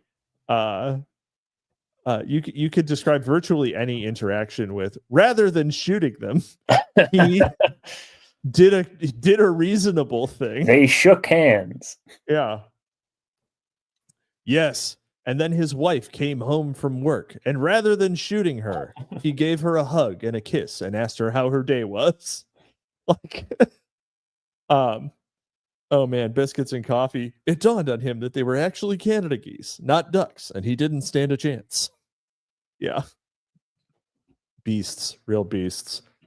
Oh man. Yeah. Don't need to worry about it. In this account, McVeigh's visit to Area 51, while interesting and colorful, is not really convincing and reads more like a spy novel, but predictably, he and the others told different versions of the story. Michael Fortier claimed that McVeigh made more than one trip to Area 51. Fortier told the FBI that in February 1995, on their way back to Kingman from gun shows in Nevada and Utah, he and McVeigh made 2 trips to Area 51, one in the middle of the night and the second trip in the day. Fortier said on the second trip they saw an old man and a young boy going to Area 51, and later McVeigh sent him pictures he'd taken of one of his solo excursions there. A different and perhaps more important story about McVeigh's trips to Area 51 was the one given to the FBI on April 28, 1995 by Kevin Nicholas, a friend of McVeigh's in Michigan. Nicholas described McVeigh as a wanderer who would get a job out west in Arizona and Nevada for 6 months or so, quit, return to Michigan, and then leave again. This pattern continued from 1993 to 1995, during which McVeigh found time to attend major gun shows throughout the country, selling guns under one of many aliases he used. Tim Tuttle being the only one Nicholas could remember. While on the road, McVeigh sometimes called Nicholas, and while a guest at Nicholas's house, made several long-distance calls, but would never use a cordless telephone, believing the frequency can be intercepted. But Nicholas, knowing that he always went to this guy's, he always went to this guy's house, and he could have easily just tapped this guy's phone. Yeah. Yes, he was right, but also wasn't doing anything to actually prevent being spied on.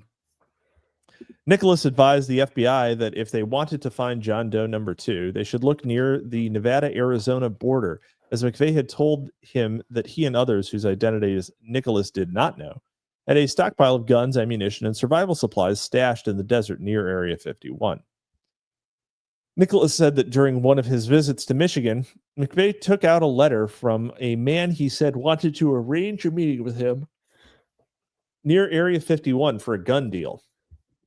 McVeigh suspected the man was either FBI or ATF, and so did not respond to the letter directly, but went to the predetermined place stated in the letter, and through binoculars watched to see who arrived. However, no one came. After telling this story, McVeigh burned the letter in front of Nicholas. McVeigh added that since he had been in the area anyway, he took the opportunity to visit Area 51, a place he described to Nicholas as a secret military installation where crashed UFOs and alien beings were kept for study by the military.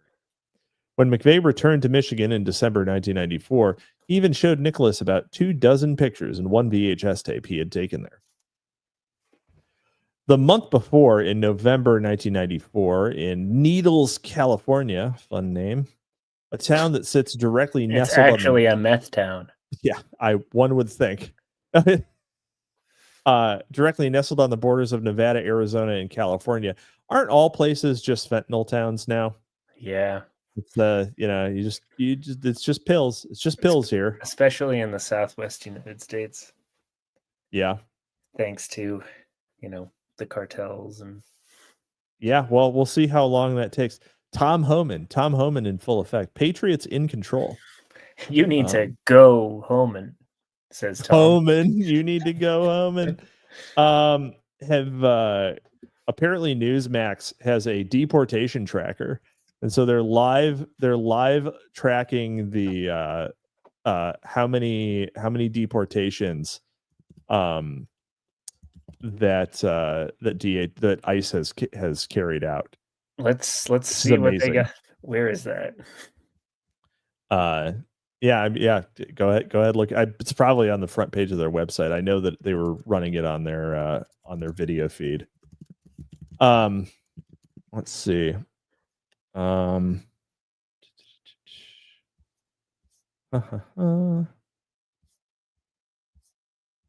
from. Oh yeah. He even showed Nicholas about 24 pictures and one VHS tape he had taken there.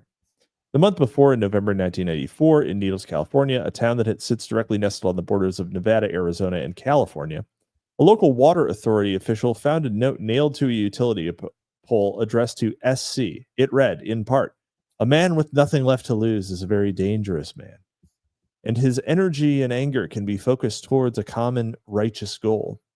I'm not looking for talkers. I'm looking for fighters." The letter, written in McVeigh's handwriting, was signed Tim T. The intended recipient of the letter, the man McVeigh said he was supposed to meet near Area 51, turned out to be a highly skilled chemist and federal fugitive named Steven Colburn. Colburn, the son of a U.S. Army Reserve colonel and Department of Corrections dentist, was remembered by his former classmates and high school physics teacher in Oxnard, California, as a highly intelligent, nerdy loner who, even as a teenager, was obsessed with guns, snakes, chemistry, and bomb making. He broke bad. One high school friend recounted how Colburn, whom he still had a hard time controlling his temper during their Dungeons and Dragons game. His name is Colburn. Colburn. Yes, I get it. Very good. Very good. Would often practice building and detonating ammonium nitrate bombs in the desert. Huh. Weird. After graduating high school in 1978, Colburn attended UCLA, where he studied chemistry. Dan Mauk, name changed, told the FBI that he met Colburn in 1984 when they were both graduate students at UCLA.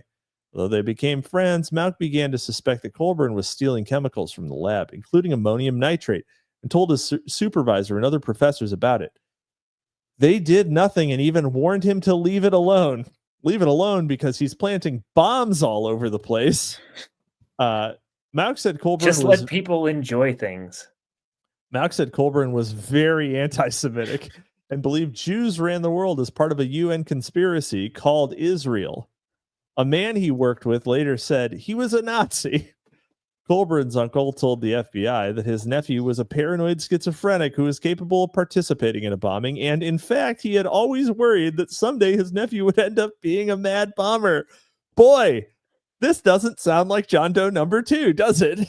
No, John Doe number 2, wasn't he like Mexican or something? Oh yeah, sure, yeah.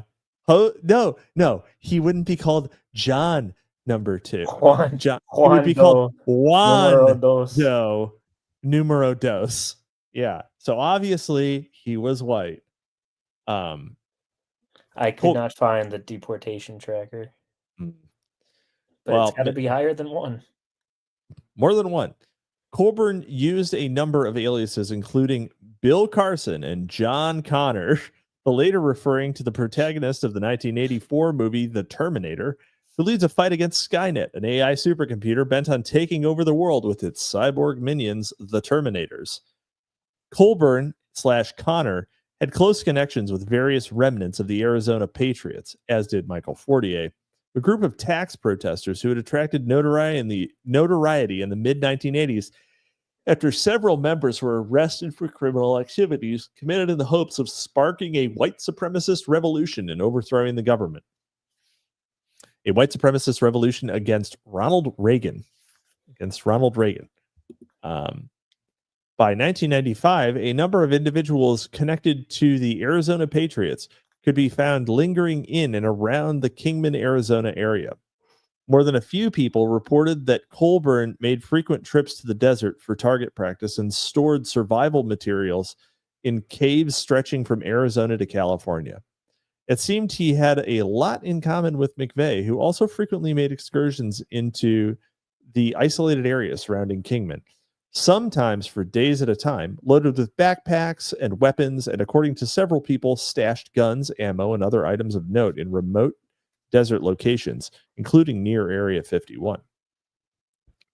Throughout 1993 and 1994, Colburn divided his time by working at Cedars-Sinai Hospital in Beverly Hills, where he conducted DNA research and holding himself up in a trailer in Bullhead City, Arizona, where, according to his neighbors, he walked around in camouflage fatigues, lived in squalor, hid animals, including snakes he raised, crawling all over the house, and at one point had about 50 animal cages scattered around the trailer's small yard.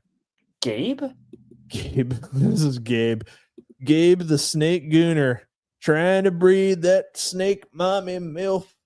I saw it at Calspan once. I saw it at Calspan. I can do it myself. I've been chasing the tail of that dragon ever since. I developed a certain predilection, as they say. Let's see. In July 1994, Colburn was pulled over about half an hour from Los Angeles after acting belligerently towards the police. His car was searched, and according to court records, they found an assault weapon, additional loaded firearms, a silencer, an unpermitted snake, metal knuckles, a device to convert semi-automatic weapons into fully automatic ones, gun enthusiast magazines, a video camera, and a VHS tape that showed 50 caliber Browning machine gun lying on what turned out to be his living room floor, with Colburn narrating assembly instructions.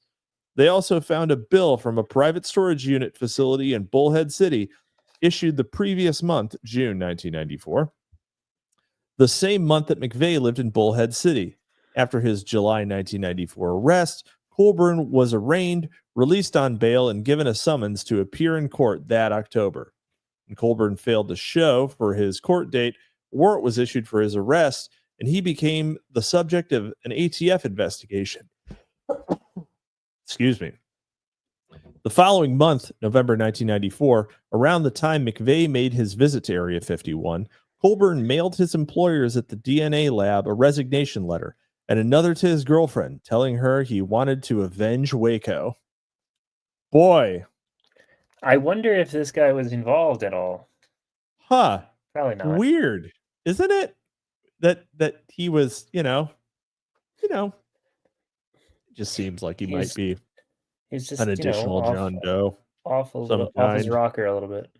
Just seems like he might, actually fit the profile a little more than Timothy. Just saying. McVeigh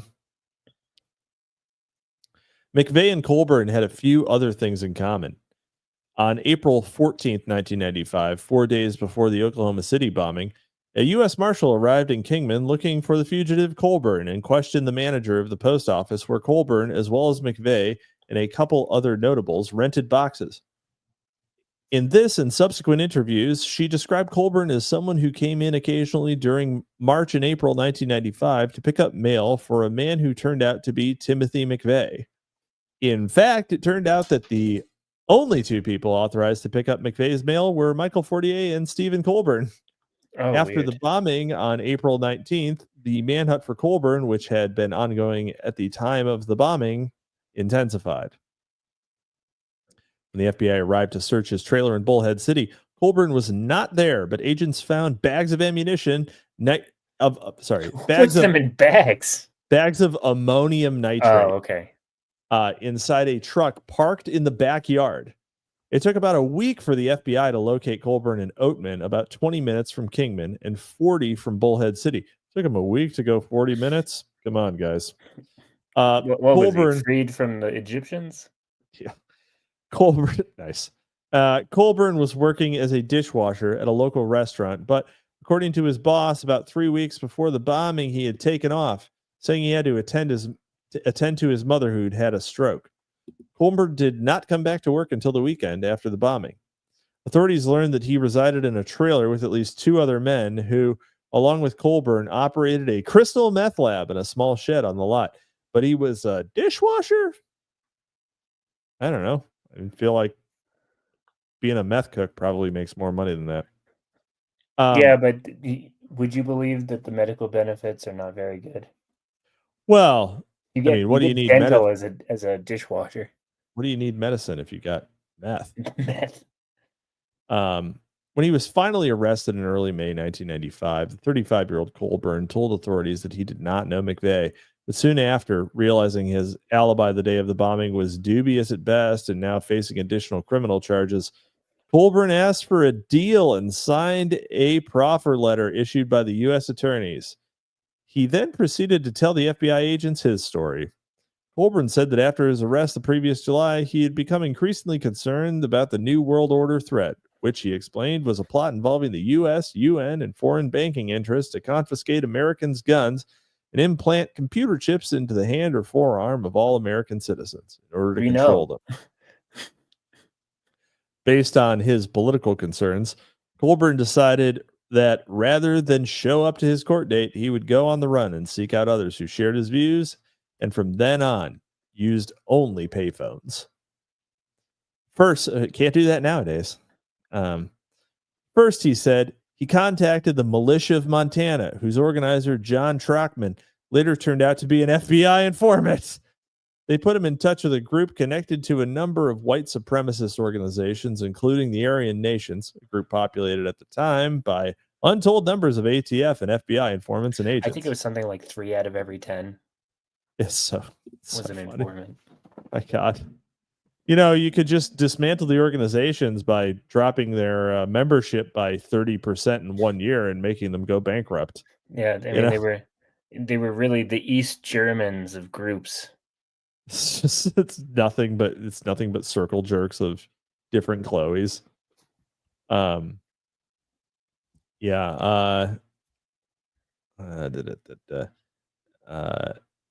put him in touch with a group connected to a number of white supremacist organizations, including the Aryan Nations, unknown numbers, etc. Aryan Nations put him in touch with a group in the Ozarks, most likely Elohim City, whose leader was an FBI informant, as were several people living in the small community. Through them, he learned of Arkansas gun dealer Roger Moore and his girlfriend Karen Anderson, who ran a mail-order gun and ammunition business and had many associates in the movement. Unknown to his customers and friends, Moore, who himself used a number of aliases, was a highly protected federal asset/informant whose connections with the shadowy covert government operators, mercenaries, and international arms dealers could be traced at least as far back as the Iran-Contra era. When Colburn contacted Moore, who he knew as Bob Anderson, Moore suggested he contact a man named Tim Tuttle, who Moore described as the leader of hardcore guys in Kingman, and a former member of the Special Forces who had been overtrained. Tuttle said Moore was very restless, traveled frequently, and regularly camped in the Hualapai, mountains.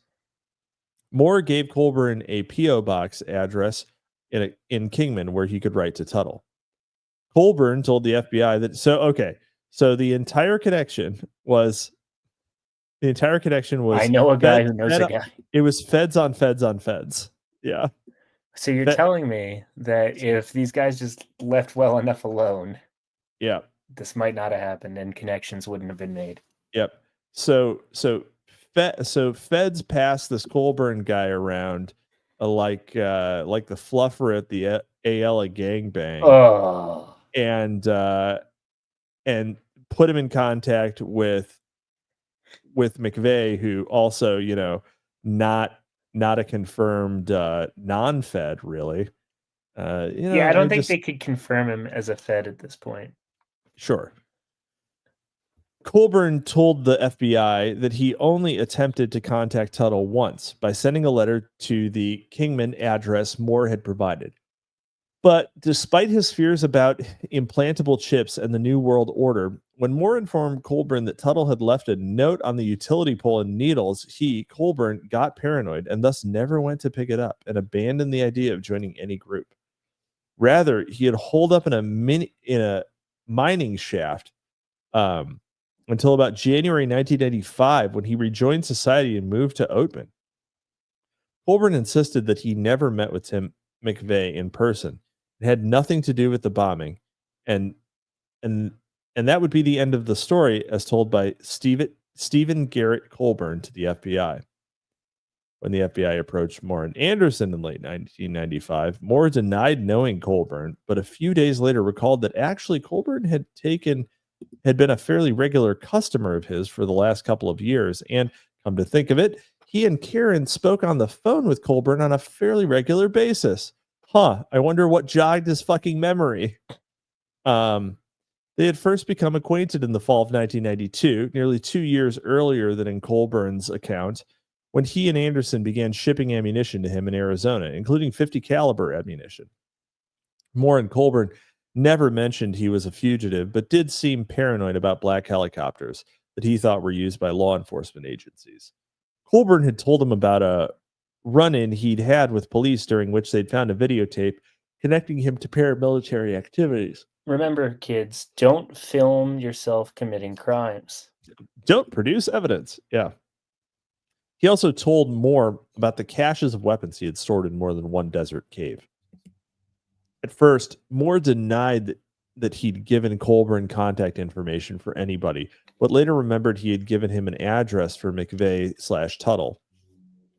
Although Colburn had told the FBI that he sometimes wrote letters to Anderson and Moore, Moore did not produce the letters and neglected to mention this when he spoke with the FBI, or the FBI did not note it in their report.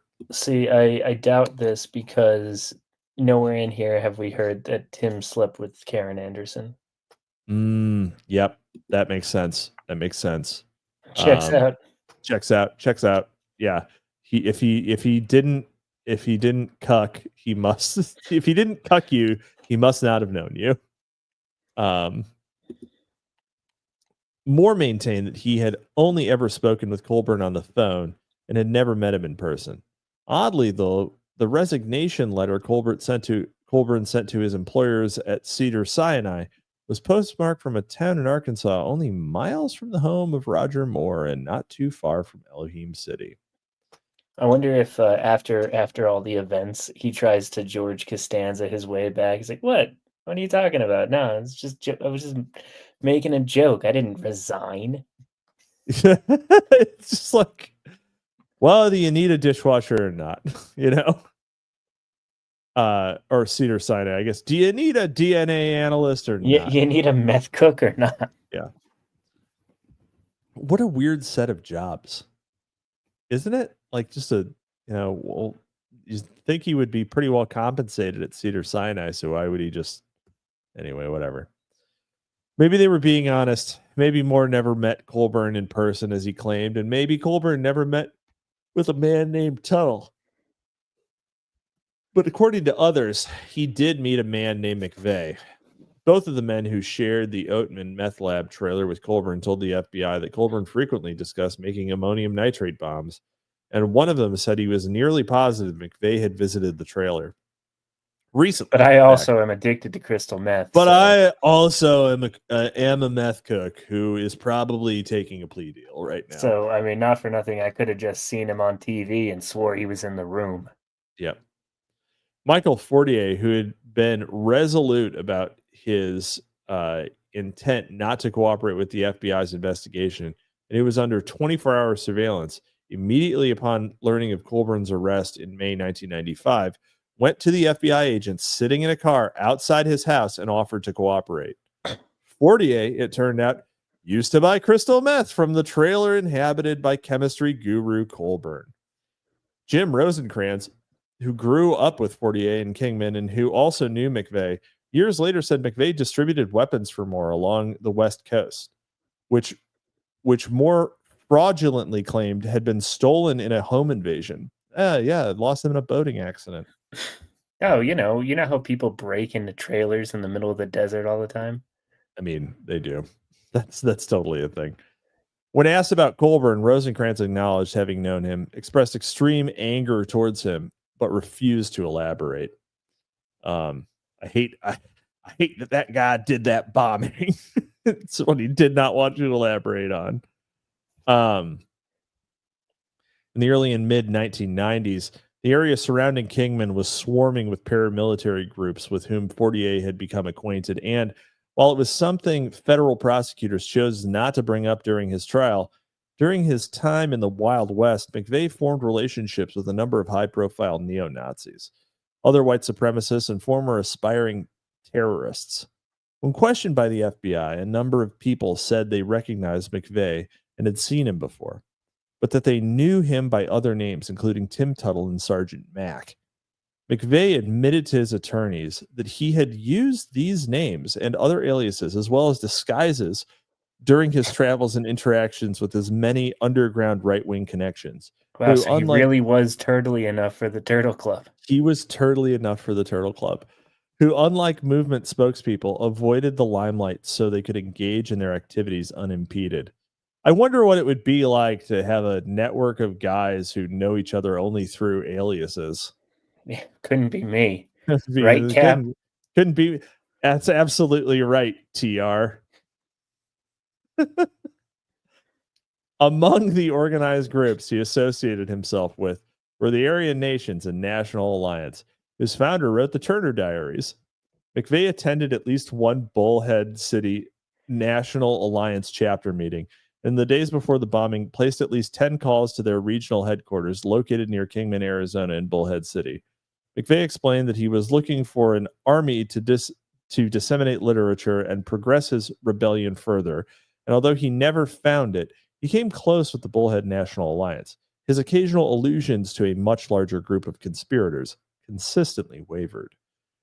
I love the idea of Timothy McVeigh having like a giddy fanboy moment meeting the author of the Turner Diaries. Get off my land. It's just like, oh my God, you're like my favorite author. I am gushing. I'm so sorry. It's so lame. I'm not. I never met you.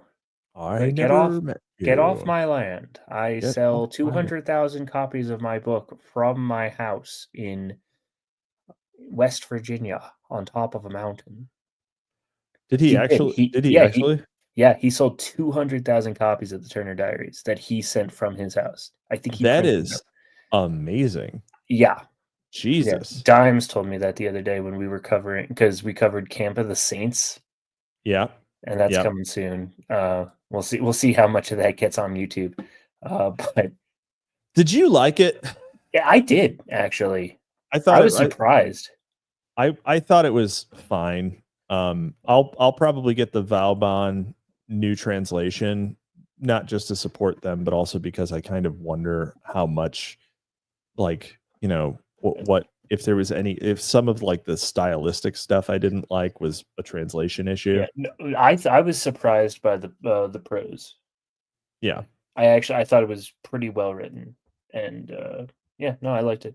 For me, the highlight was the old Frenchman blowing off the hippie's face. Oh yeah, well, that was great. That's like, but it was kind of unfortunate because the book like blew its load in the first 20 pages. So, you know. Anyway, some have argued that Colburn was one of the John Does ultimately forgotten about by the FBI. The Jones team described Colburn as a hot suspect of the FBI, at least for a while. Mark Ham, in his seminal Pack of Wolves book, suggests that Colburn acted in conjunction with McVeigh, Nichols, and Fortier as part of one of 4 independently operating cells whose job was to gather explosives to build the bomb. Roger Charles noted that Colburn had both the qualifications and ideological inclinations to fill the position and observed that FBI appeared indifferent to the mountain of incriminating evidence against Colburn and was oddly quick in dismissing him as a suspect. In fact, the FBI never questioned Colburn about his shared mailbox with McVeigh, and in a logic that defies logic, determined he was too weird to have been involved in the bombing plot.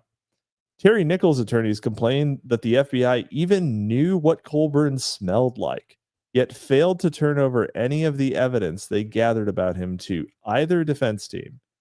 The failure of the prosecutors to turn over discovery material about a number of individuals was a recurring one, and according to Roger Charles, the delays and omissions were always most pronounced on the issue of possible conspirators.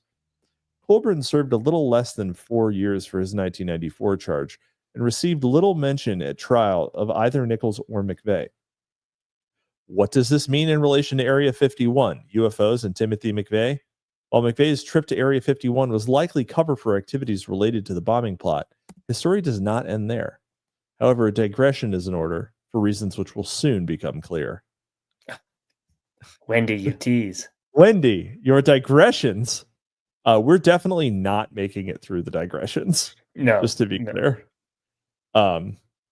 So we'll try. We got half an hour. Yeah, we'll do what we can. And before we hit this trail, now would be a great time to reach into your pockets, pull out your dimes, and hit that super Cap's chat face and chuck them at my face. Make it hail in Cap's house. Now is the time to give us the supers so that we can read them before the end of the show, because of course the chat is on a delay, and if you do it at the end when we ask, we'll just be sitting around with our thumbs in our butts. So please sneed those super chats. We do appreciate it. We're trying to get cash flow positive on our StreamYard subscription, and so we certainly appreciate you joining us either way, though. Cap needs those testicle replacement surgeries. I need to get my nudicles. They're not just for dogs anymore. Anyway, in the summer of 1997, The Guardian published a series of articles about the continuing mass pilgrimages of curious and markedly paranoid Americans to Area 51, who by then constituted the most prominent counterculture in America. While still poking fun at those who believed Area 51 was a place where captured spaceships and aliens are kept and dissected, The Guardian acknowledged that the CIA's recent admission that many UFO sightings were in fact experimental aircraft did nothing to reduce the suspicions of some who continued to wonder what had been omitted from the admission and what else is being covered up. By now, the subjects of UFOs, aliens, and the growing phenomenon of alien abductions were a catalyst for splintered fragments of belief, a topical hub that posed a great threat, ideas that acted as magnets for militia types who warned of space invasions staged by the Illuminati to usher in long-planned-for world government. In fact, according to The Guardian, all of this gobbledygook was one of the launch pads for 1995 Oklahoma City bombing. The fear was that UFO mania, formerly the domain of those on the fringe who chose to exist within an isolated alternative Twilight Zone, was now shifting into the middle American mainstream. The perception that UFO/alien mania was America's newest favorite but dangerous pastime only grew after the 1997 mass suicide of 39 members of the Heaven's Gate cult in San Diego, in their attempt to catch a ride on the Hale-Bopp comet, which they thought would deliver them to their alien makers.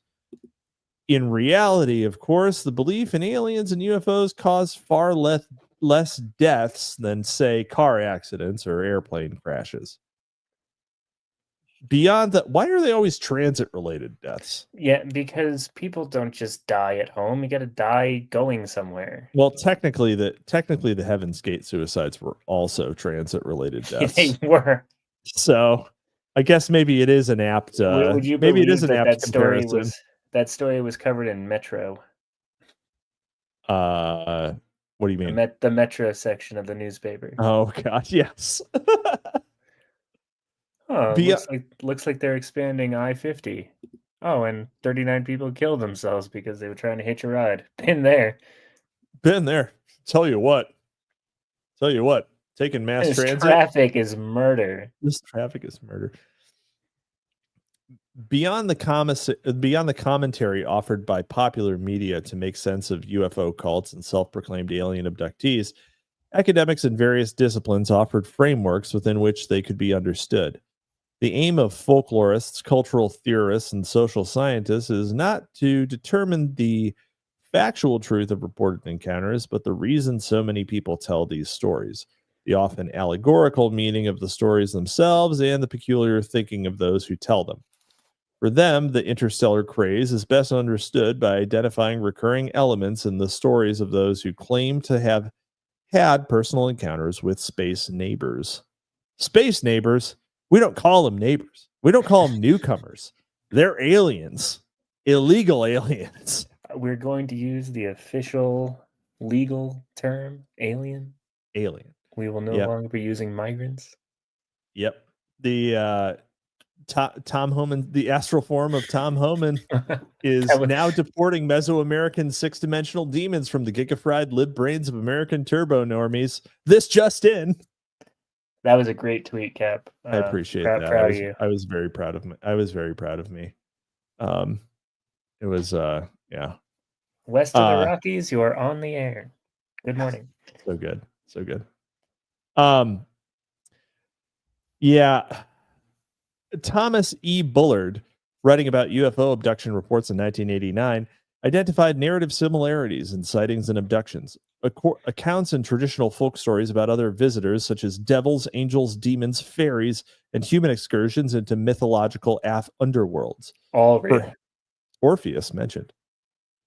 For him, this indicated that abductees and citizen research groups initially became attracted to the UFO abduction scenario because it offered a language with which to express a deeply human yearning for a larger unseen reality. Kimberly Ball. We call that heaven. We call that actual reality.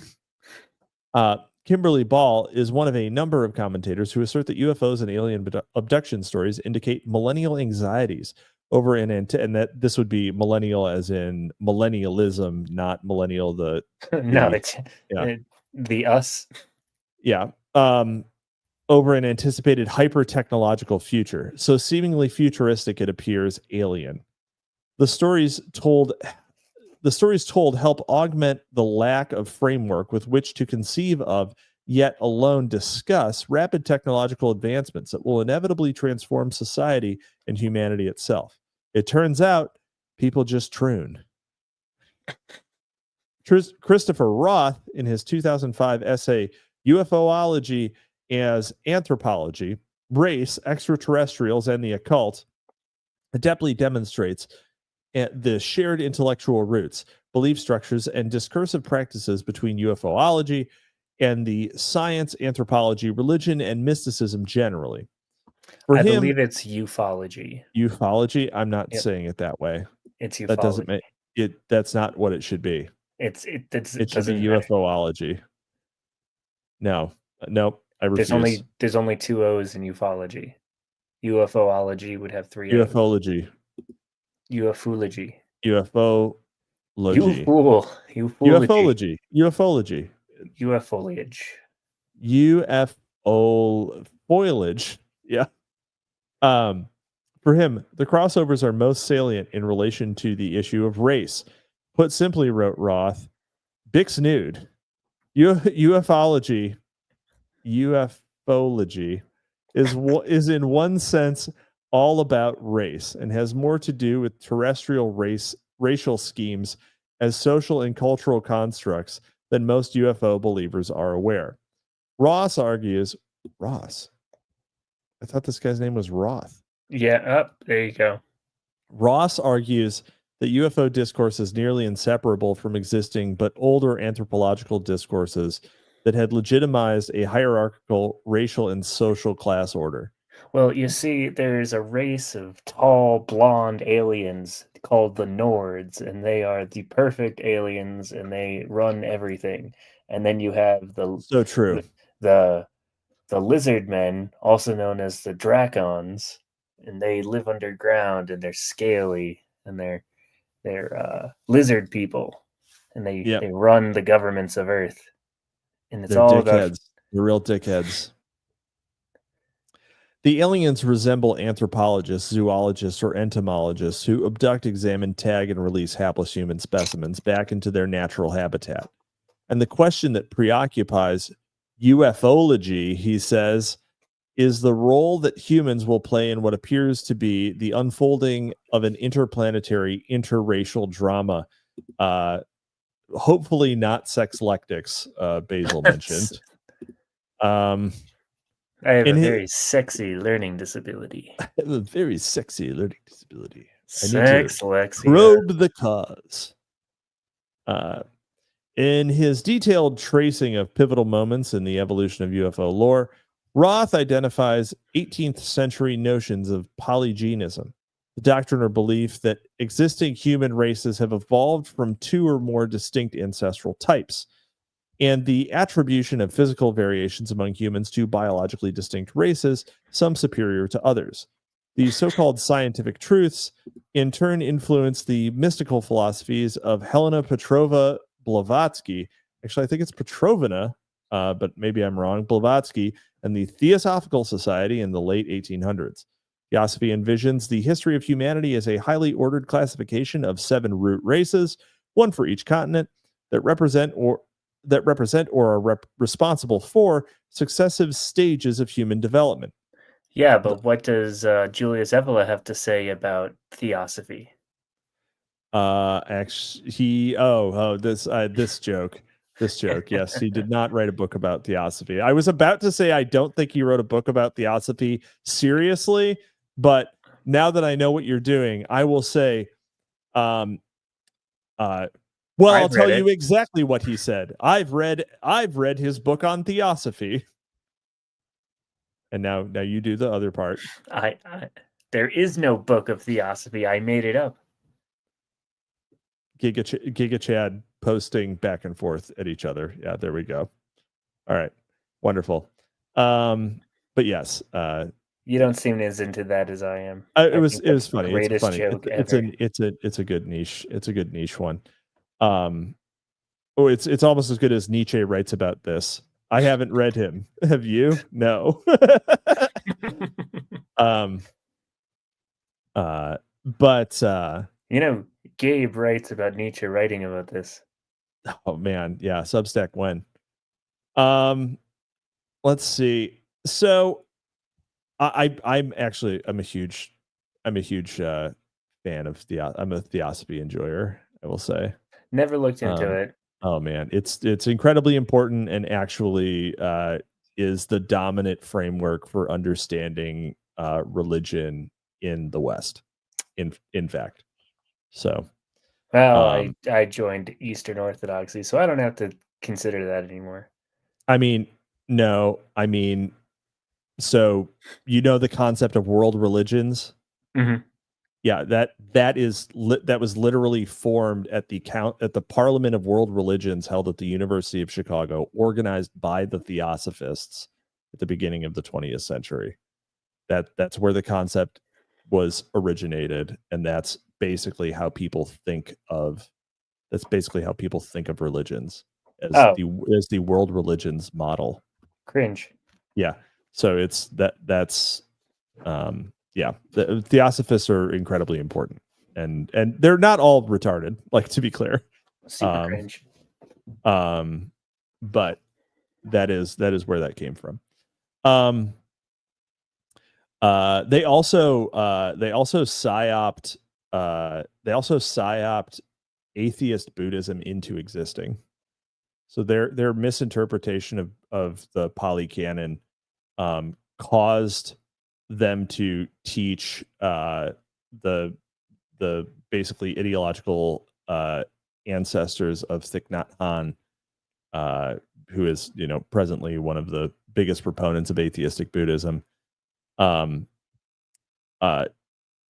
reintroduced Buddhism to Sri Lanka in an atheistic form, which then also spread to Thailand in an atheistic form, and radically altered the Buddhism that was practiced in both of those places. Because aren't they like trying to fight back the Muslims now?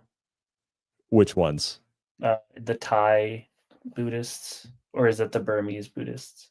I think you're thinking of Burma, but Burma has some other stuff going on too. So, well, anyway, atheism's cringe. Everybody knows that. Yeah, that's true. Atheism is the worst one. So, actually, theistic Satanism is the worst one. But but atheism is most of the worst ones. Anyway, Theosophy envisions the history of humanity as let's see, the first of these highly ordered classification of 7 root races, one for each continent, that represent or are responsible for successive stages of human development. The first of these originated from the moon and initially appeared on Earth in their ethereal form. Another, the Lemurians, were the first to take physical humanoid form, including distinctions of gender, and inhabited South Asia, and consisted of, among others, Black Africans. Much like the biblical Nephilim, however, the Lemurians fell from grace after mating with animals, thereby spawning HIV and a lower race of unintelligent mongrels. The sheer also that literally the origin of chimpanzees, but the sheer biological base stupidity of all the mongrels left them reliant upon the mercy of the superior Venetians, who helped them build their own cultures and civilizations, including ancient Egypt. Unfortunately for the Venetians, Venice mentioned? Question mark. The continent they inhabited, Atlantis, sank into the ocean, a tragedy that allowed a 5th race, the Aryans, to usurp their supremacy. By the Victorian Age, the descendants of the Aryans, the Anglo-Saxons, had taken their rightful but temporary place in the order of things. Theosophy's 6th and 7th root races are said to be slowly but surely emerging, sometimes with the assistance of divine intervention, genetic manipulation, and their eventual appearance on Earth in large numbers will coincide with all manner of apocalyptic occurrences, including sinking continents and climate change. I will say, Latter-day Theosophists say that is Happa. That is Happas. I will say that. No wonder, Cap. All right, all my questions are answered. All my questions, yes. No, I'm not trying to eugenically immanentize the Theosophical. The next root race. I'm not trying to eugenically immanentize the Theosophical eschaton. Do not worry, I promise. Wink. Wink. You can't see me wink. You can just hear it. There's only 2 things I know about the Lemurians, right? And that is, so my good friend Griff, he used to go by Michael Grayman, and he had a bunch of, he was going to do a UFO related Substack, and his first one was really good. Sick. And it was about the cult. It's called like Love Is Here or something like that. And they believed, one of their beliefs was that the Lemurians were in Mount Shasta in Oregon. Sick. And that's also the second thing I know about the Lemurians, is that it's referenced in one of my favorite Pixies songs, which is Valoria. Oh yeah. Mm-hmm. Great song, great band. Yep. And apparently a good mountain. Yeah, the Blavatsky is there's all sorts of other very interesting things about Blavatsky, including her she believed that she was speaking to the ancient masters, which were not necessarily all human. Sounds like demon worship to me. Oh yeah, I mean, you could easily make the case, but then a lot of people who came immediately after her and were even her contemporaries and collaborators were a lot less bonkers. And so Theosophy is interesting because it produced a lot of woo, but it also produced a lot of like real scholarship. It's crazy, and people don't talk about it because it's embarrassing for some reason to our present libtarded, non-esotericist humanities. Empiricist, yeah. Well, they're not even empiricists. They're phony empiricists. Mm-hmm. But they have all sorts of prideful social reasons for not acknowledging the roots of the modern day humanities, which owe a ton to Theosophy. So, do we want to call it here? Let's read the next paragraph so that we'll have I think I read ahead a little bit, and I think we'll have a good starting point if we cool. finish All this. right, yeah. Do you think? The attempts of the alien invaders, as imagined by mostly white people, to manipulate and sway human genetics, thereby creating new races, their meddling attempts to fix bad DNA, and the obsessive efforts to preserve the human race, but especially their own race, sound eerily similar to projects advanced by eugenicists and advocated by historical as well as modern Nazis and white racialists. Certainly, such conceptions appealed to Hitler and the mystically minded SS, who themselves, through their Vril and Thule societies, sought contact with extraterrestrial beings and called forth and even built or attempted to build their own spaceships. They just wanted to Vril. They just wanted to Vril.